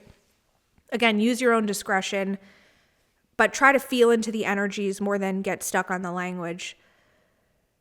This soul recognition connection feels different to that more wounded perceived twin flame connection, not because it's more dramatic. It feels different because it's more revealing. Those perceived twin connections were very dramatic, These connections are not so dramatic, but they are very revealing. A true counterpart will reveal truth. A Satan's sandbox false twin will keep you in a dramatic connection. A false twin, or maybe I'll just keep saying Satan's sandbox, I don't know. Those old templates that have betrayal baked into them and wounding and abandonment, you're often asked to perform a great deal. Whereas in these true soul recognition counterpart connections, you're not asked to perform. Instead, you're asked to become more aware of your inner world. And so these connections don't just bring joy or pain, although they may bring both. They also bring self-observation.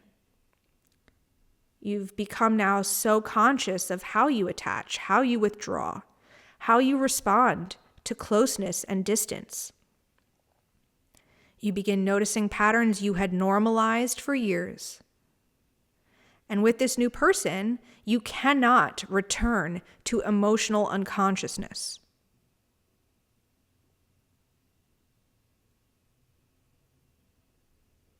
This connection will integrate with you. This connection will not promise comfort before truth. It will not offer fantasy as a refuge, and it does not protect you from yourself. If we're being really honest, I think a lot of these twin flame traps protected us from ourselves because what the other person was doing was so loud and egregious and offensive that if you were to tell any third-person neutral observer the story, it would be so clear they're the villain and you're the hero. So you're able to avoid looking at all the places where you're doing things wrong because they're doing so much wrong that your little nuanced refinements can just sort of go by the wayside. You get protected from having to do a lot of the work, even though you think you're doing so much work. These true soul recognition connections ask you to meet yourself fully without distraction. And again, the twins were such a distraction. Also notable about these true soul recognition connections is that they don't collapse when distance appears, which it may.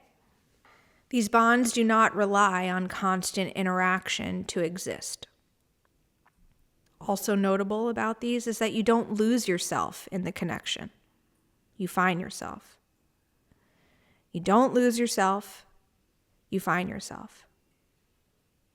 Okay? True soul recognition feels so grounded and perhaps less high, in part because it pulls you into responsibility. It pulls you out of fantasy into responsibility, emotional responsibility, self-respect, inner alignment. You have to grow up emotionally and not escape into romance. And so that's why recognition might not come immediately. You might not get swept away in this whirlwind romance, this intensity, this heat, and this passion like you did with the perceived twin. It's not to say that there is not the same level or greater heat and intensity and passion, but it's not as swift. It doesn't arrive as swiftly or with any coercive pressure. Ego wants clarity without growth. Ego wants certainty without vulnerability. When those demands of the ego fall away,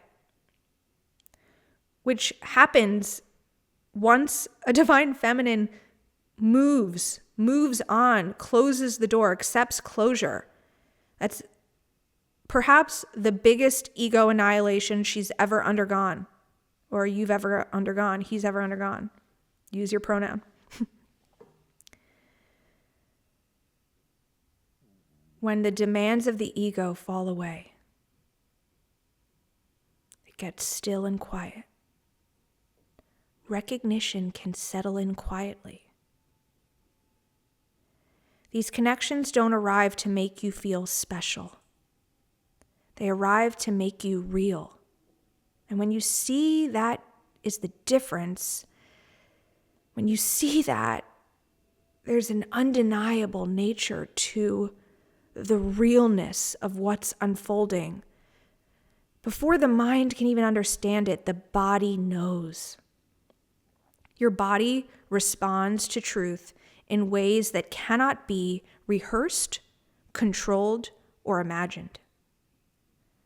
That's one of the clearest ways you can recognize what is true. That's why I am so adamant about tuning into your body. I used to say, for me, truth feels like velvet. With this person, your body's not going to react with chaos. It reacts with recognition. With recognition.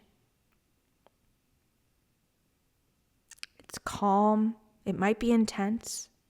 There might be a quiet alertness, as if something inside of you has just woken up. There might be excitement, maybe a little buzzing of anxiety. There's certainly awareness. Now my neighbor's yappy dogs are barking. Bubbles, ignore. Just ignoring them. Your body recognizes truth through sensation, not story. Through subtle shifts you don't choose, right? Your breathing, your heart rate.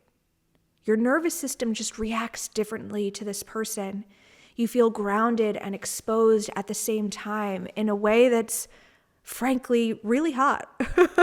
You feel safe yet deeply, deeply seen and penetrated. And again, being seen at that level is uncomfortable for the ego.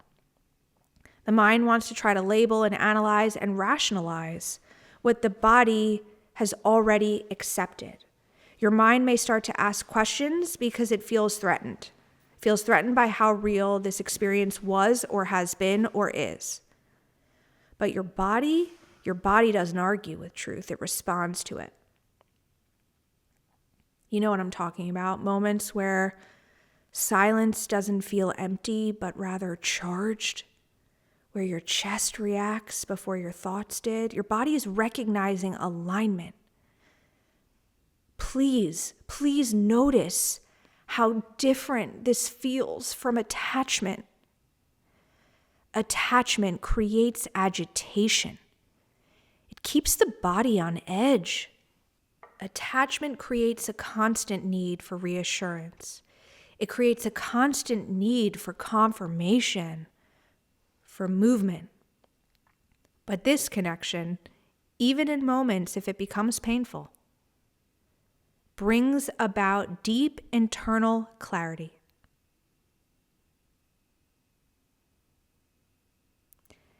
You don't just feel pulled towards the other person, you feel pulled outward, like your internal state is desiring to be expressed out into the world. You feel buried emotions surfacing, things that you've repressed, memories, traumas, like imprints that you just received as a little kid that just dropped in, that then guided your whole life. Your body starts to surface those old wounds, old fears, old patterns. A true twin flame or a true counterpart, true soul recognition activates the nervous system in a way that exposes what's unresolved.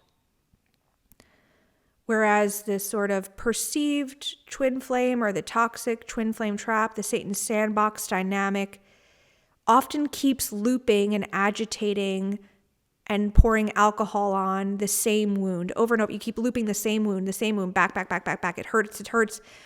I think we're resolving it. I think we're graduating to a new level. Oh, nope, the same wound. Whereas this true soul recognition exposes what's unresolved. So you don't have to keep repeating the same wound cycles and looping like a looper, like a loon.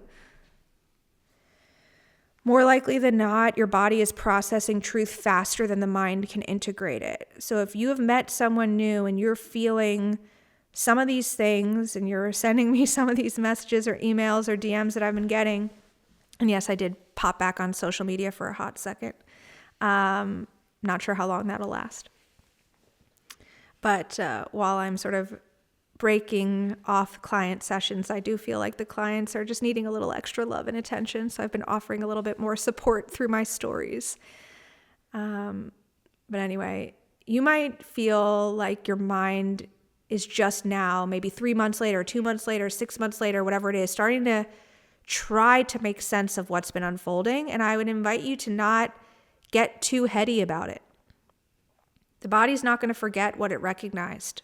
Your system holds the imprint, not as obsession, as memory of alignment, as attunement. Dynamics that once felt normal may now start to feel misaligned. You have sort of a new bar for what's acceptable, what you desire. Your body learned a new baseline for truth, and it won't lower itself again. It's not really about comparison, it's about calibration. Your nervous system has finally recalibrated around authenticity and depth and self-love and emotional honesty. And once that happens, you cannot unlearn it. I will say the body also often experiences recognition through exhaustion. Not talking about a connection that drains you. I'm talking about an exhaustion that arises from doing intense healing work, shedding illusions, and sort of a fatigue of, I just became tired of pretending. I became tired of performing.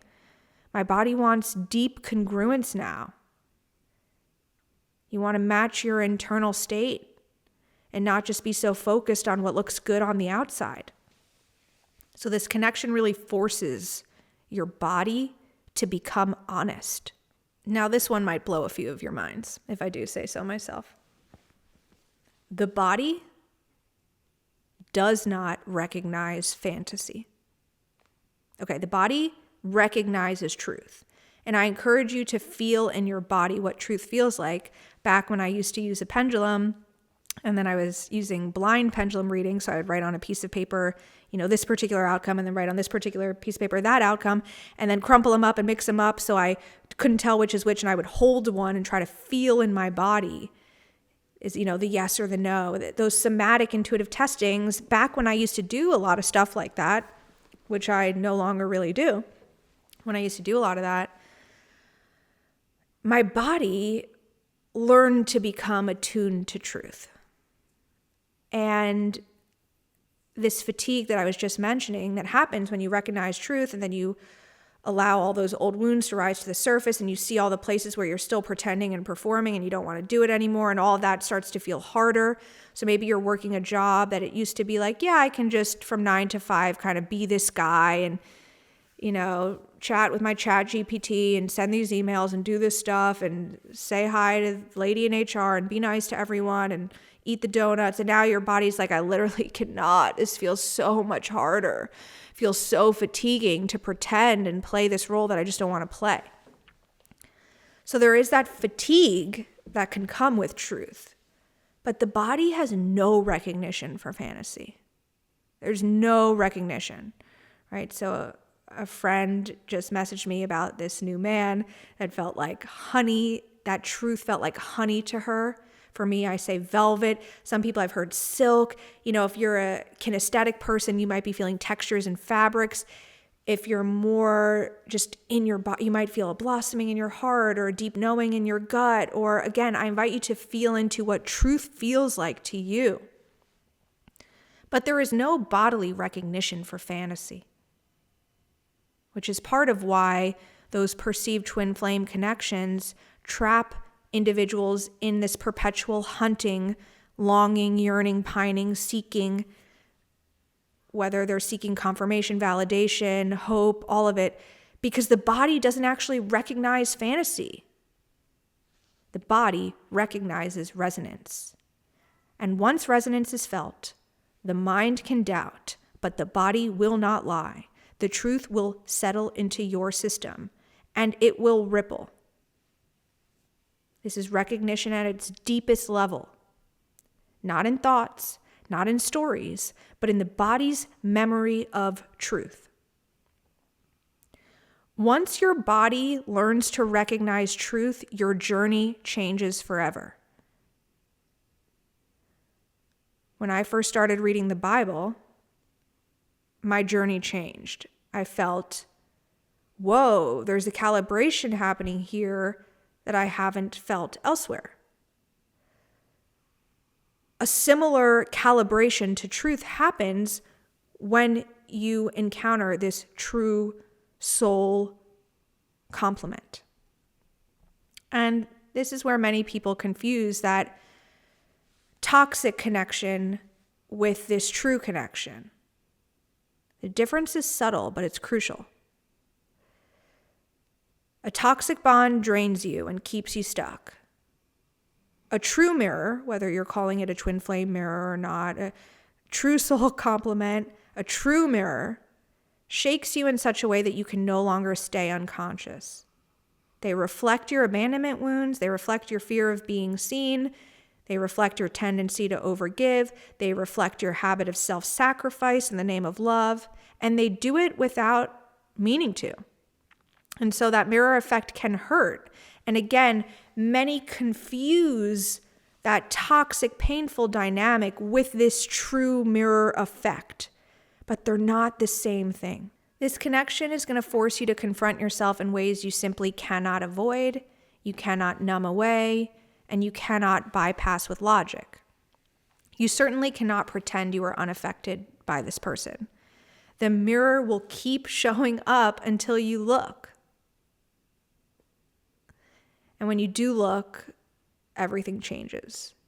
You recognize your own patterns, not to judge yourself, but to understand yourself.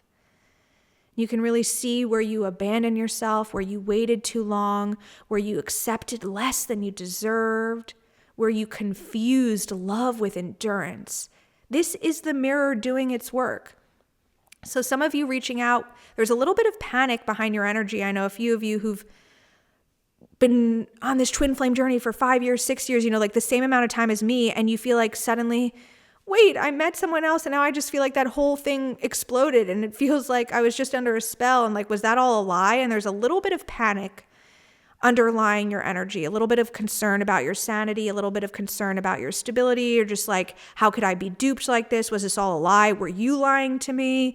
Just like I can feel the panic. And so the mirror is doing its work. You're safe. I want to just sort of cover you in a cashmere blanket of calm. And I pray that calm continues to settle over you, that God reveals truth at the rate you can handle, the rate your nervous system can healthfully process and digest. A true mirror, whether you're calling it twin flame or not, your rib, your spouse, your husband, your counterpart, does not save you from pain. They reveal where the pain lives. That mirror will keep asking that very deep question, what inside of you is asking to be healed? This mirror, this true mirror, will afford you clarity about what you will no longer tolerate. And the mirror will keep working and keep working and keep working, not to punish you, but to mature you, to continue to strip away fantasy and replace it with self-respect, dissolve dependency and replace it with sovereignty.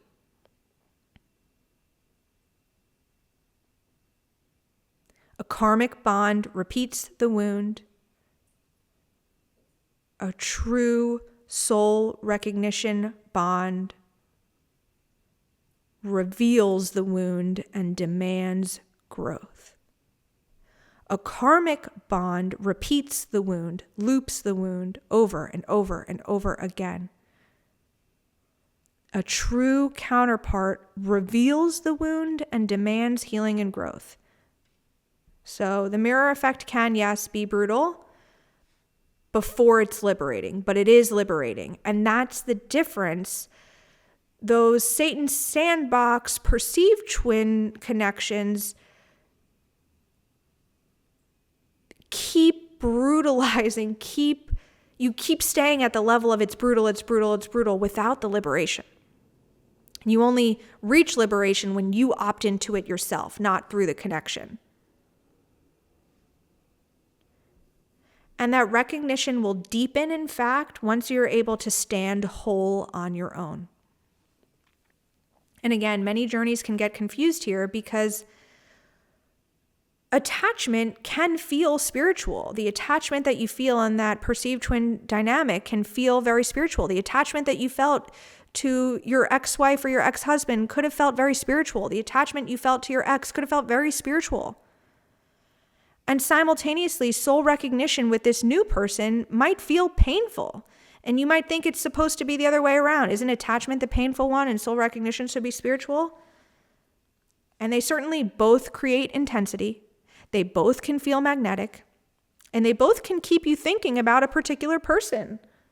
But internally, they come from completely different places. Attachment is driven by fear. Soul recognition is grounded in truth. Attachment asks, what will I lose if this ends? Soul recognition asks, what is this awakening in me? In dynamics based on attachment, the connection becomes the source of safety.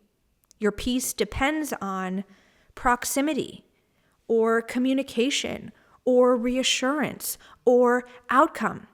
And when those are missing, anxiety rises, the body tightens, the mind searches for explanations. You feel pulled out of yourself.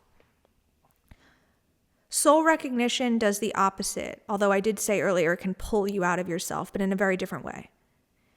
Even if or when the connection is unclear, distant, or quiet, something inside of you remains steady. Not because you don't care, but because your sense of self is no longer tied to controlling the bond. Your peace does not depend on proximity, communication, reassurance, or outcome. You are peace. Attachment keeps you oriented towards the other. And so you often find yourself monitoring behavior, analyzing tones, searching for meaning in small shifts. I used to notice Brian would get a haircut and shave his head. And for those next few days, he would be so much meaner to me. Every time he got a haircut, I'm like, he looked more militant. He looked like an army guy. And so I used to ask him, what is that? Once you get a haircut, you're meaner to me. Is it because you see yourself differently? Or, and then in the back of my mind, I'm thinking, is it he's gotten a haircut for some other girl? And so then he went to see her and then he didn't get what he wanted from her. So now he's coming to me in a more agitated energy or whatever. I'm just searching endlessly to understand, why is he sometimes Jekyll? Why is he sometimes Hyde? Why is he sometimes sweet and loving and playful and telling me I'm the love of his life and his true north? And then sometimes he's venomous. Attachment keeps you searching for meaning, for understanding. Oh, Baba, you having bad dream? Okay. Almost done, Baba. Attachment causes your energy to lean forward and you're waiting for something to happen so you can feel okay again. They hurt you and then you're waiting for that apology or that reunion hug or the next time you have sex or whatever it is to feel okay again. You're waiting to put your head on their chest and laugh and watch a comedy together to feel okay again. Soul recognition brings you back to yourself in a way where you stop chasing clarity, because clarity has already landed internally. You don't need the connection to prove itself. You understand its purpose without it even needing to stay the same, without you needing any particular outcome. A karmic attachment keeps you looping in the same emotional cycle while soul recognition ends the loop. It ends the loop, and let us rejoice. Many of you are ending the loop. You're moving on from the loop. Mazel tov, congrats. Attachment wants certainty before peace. Soul recognition allows peace without certainty. It might not feel easy, but it certainly feels honest. With attachment, the idea of letting go feels like loss. And while I tried to, in the last hour, reframe that loss if you're one of those perceived twins like me who you didn't get the outcome you wanted, or you had to wind up breaking up that marriage. It feels like a loss because it is. It's a loss in terms of grief, and it feels like a loss in terms of failure. I did my best to reframe that. It's not really a loss. The only L we take is lessons. It really was a win. But it certainly feels like a loss, and I'm not going to attempt to minimize that feeling. With soul recognition, letting go feels like alignment. If you're tasked with letting go of this soul recognition connection, maybe they're not ready, maybe it's served its course, and whatever. In seasons where you have to let go, it actually feels like alignment. You may still love deeply, you may still feel deeply connected, but you just don't collapse when the connection shifts. You no longer bargain with yourself to stay in something that costs you your dignity. You no longer mistake emotional hunger for destiny. Attachment dissolves and truth becomes visible. The fog lifts. You can finally see the connection without projection. And what you see is not perfection. You're going to see growth. You're going to see mirroring, lessons. You're going to see your authentic self. This true mirror is going to push you towards self-respect, activate your boundaries, and force you to confront where you were still abandoning yourself in the name of love. I know I'm being repetitive, but some of you need to hear this. And by some of you, I mean myself as well.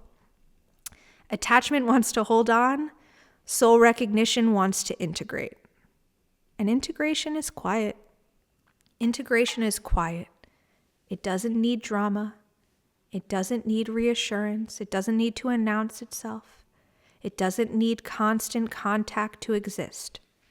Integration lives in how you move differently now, in what you tolerate, in what you refuse to repeat.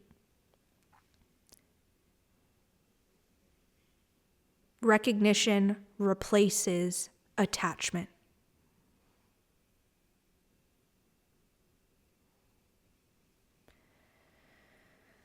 And soul recognition, as I was alluding to, it may not mean that the connection must continue in the same form.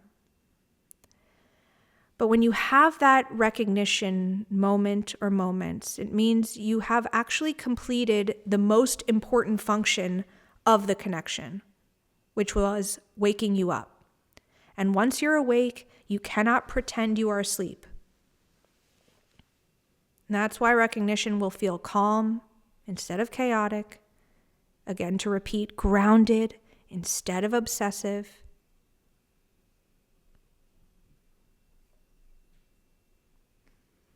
It's a real connection.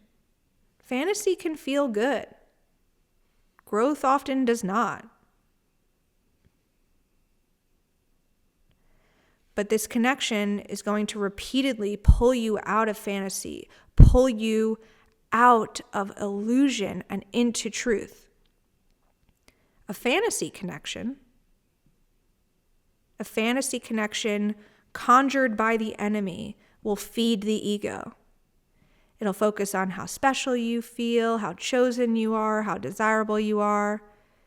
It'll keep that story alive even when the reality is misaligned.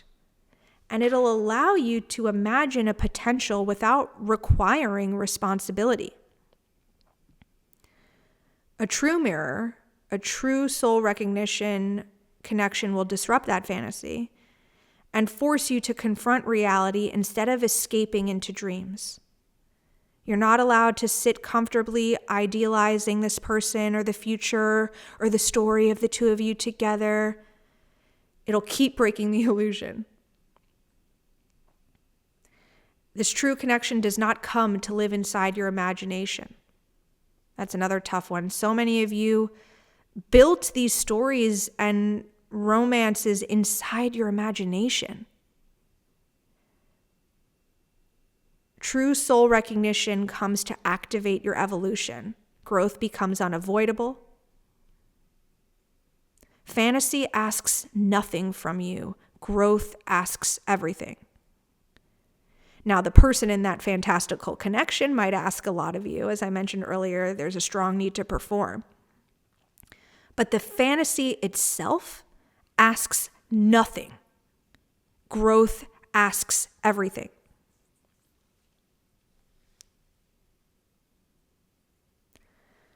These true mirrors are going to show you where you were still hoping instead of choosing, waiting instead of standing, enduring instead of honoring yourself. And it's going to remove your escape routes. It's going to force you to develop emotional discernment, to stop chasing emotional highs, to stop confusing longing with love, to stop believing that intensity alone equals destiny. Some of us just had such intense experiences that we thought it was destiny. Intensity is not destiny. Intensity is intensity. Fantasy keeps you dreaming of who you could be together and what we could do. And that true mirror is going to force you to become who you must be, whether the connection continues or not. And so recognition can actually feel very sober. Whereas that attachment was intoxicating, this can feel very sober, very clear, very grounded, much less dramatic. You stop romanticizing struggle, stop feeding stories, you stop waiting for the connection to save you. And fantasy loses its grip on you, categorically. You don't need illusions anymore. You need alignment. Recognition is quieter than obsession, you guys. It is. That's just honest. True soul recognition is quieter than obsession, as it should be. But it is far more powerful. Recognition doesn't explode your life. It does not explode your life. It settles it. Another misunderstood aspect of recognition, I think many people assume or expect recognition to feel like certainty about the future or about the outcome or about the union. Like, I just know this is my husband. We met in class. I looked him in the eye. I knew that's him. Which is how I would describe when I met Brian outside the co-living and I heard that loud hymn. Like, it felt like this very definitive, certain, yep, him, done.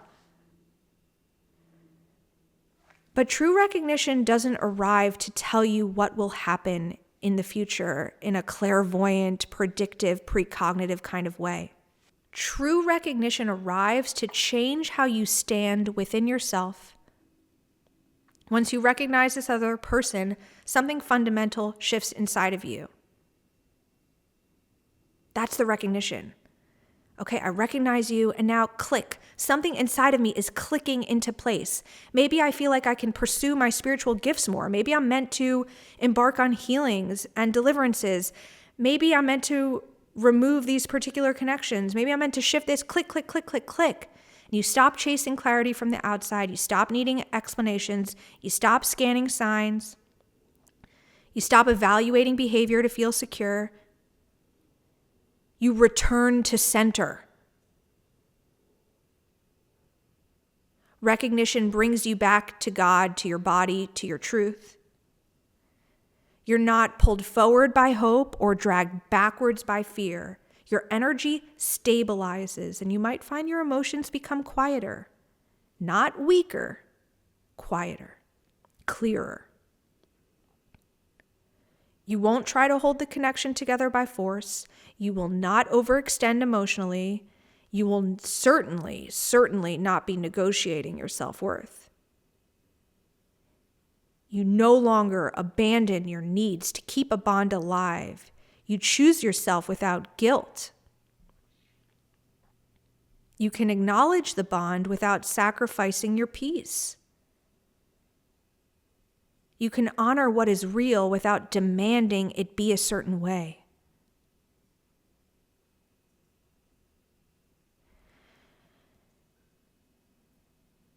Truth doesn't beg.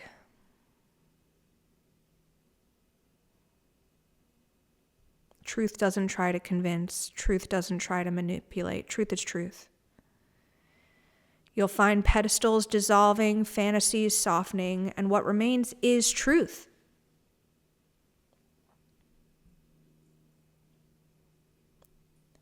I think the biggest clue, and then we'll start to wrap up, because I am getting repetitive, but the repetition is for emphasis and for deepening layers of you recognizing recognition, us together really feeling into this energy of recognition.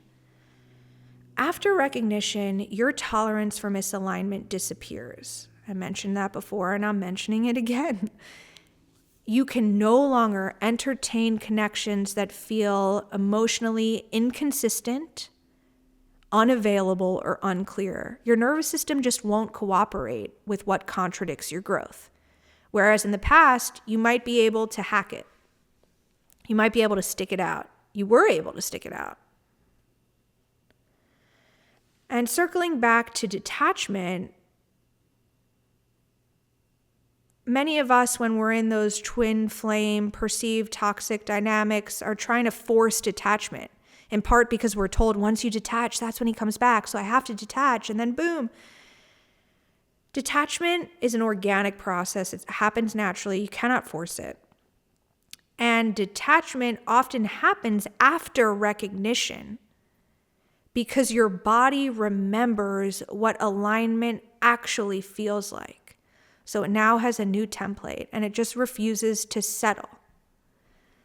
Some of you might think, wait a second, if I've recognized this person, this is true recognition. Oh, this new person that I just kissed, this is my real person.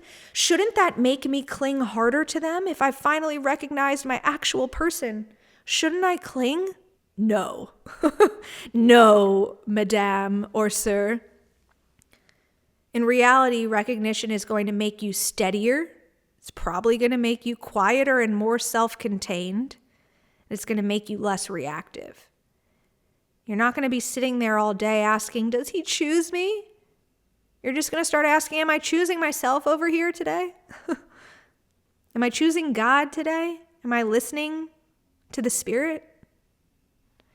Once recognition happens, you'll stop fearing distance. Silence won't feel like rejection. It'll feel like space. Space for integration, space for truth, space for maturity. Connection does not equal possession. Love does not require suffering. Recognition guarantees self-respect. And from that place, whatever unfolds next is no longer driven by fear, longing, or fantasy, but by alignment. You don't have to rush, but you don't have to wait. You don't have to cling. You just move forward as yourself, as this great, transformed, beautiful being that you are. In recognizing this other person, you're really recognizing yourself for the fullness of who you are now.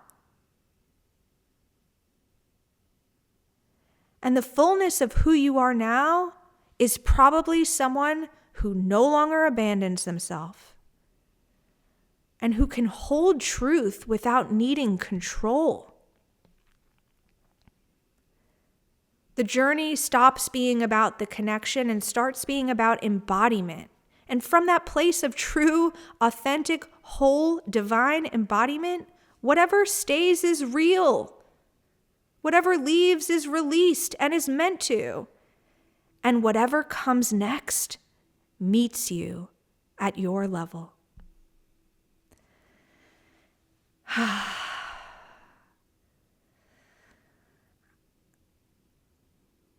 I'm so proud of all of us for arriving here, for being ready to move. It takes so much courage to move and to move on. So thank you for being brave. I love you. I'll talk with you next time. Thank you so much for listening to It's Time with Jillian Melissa.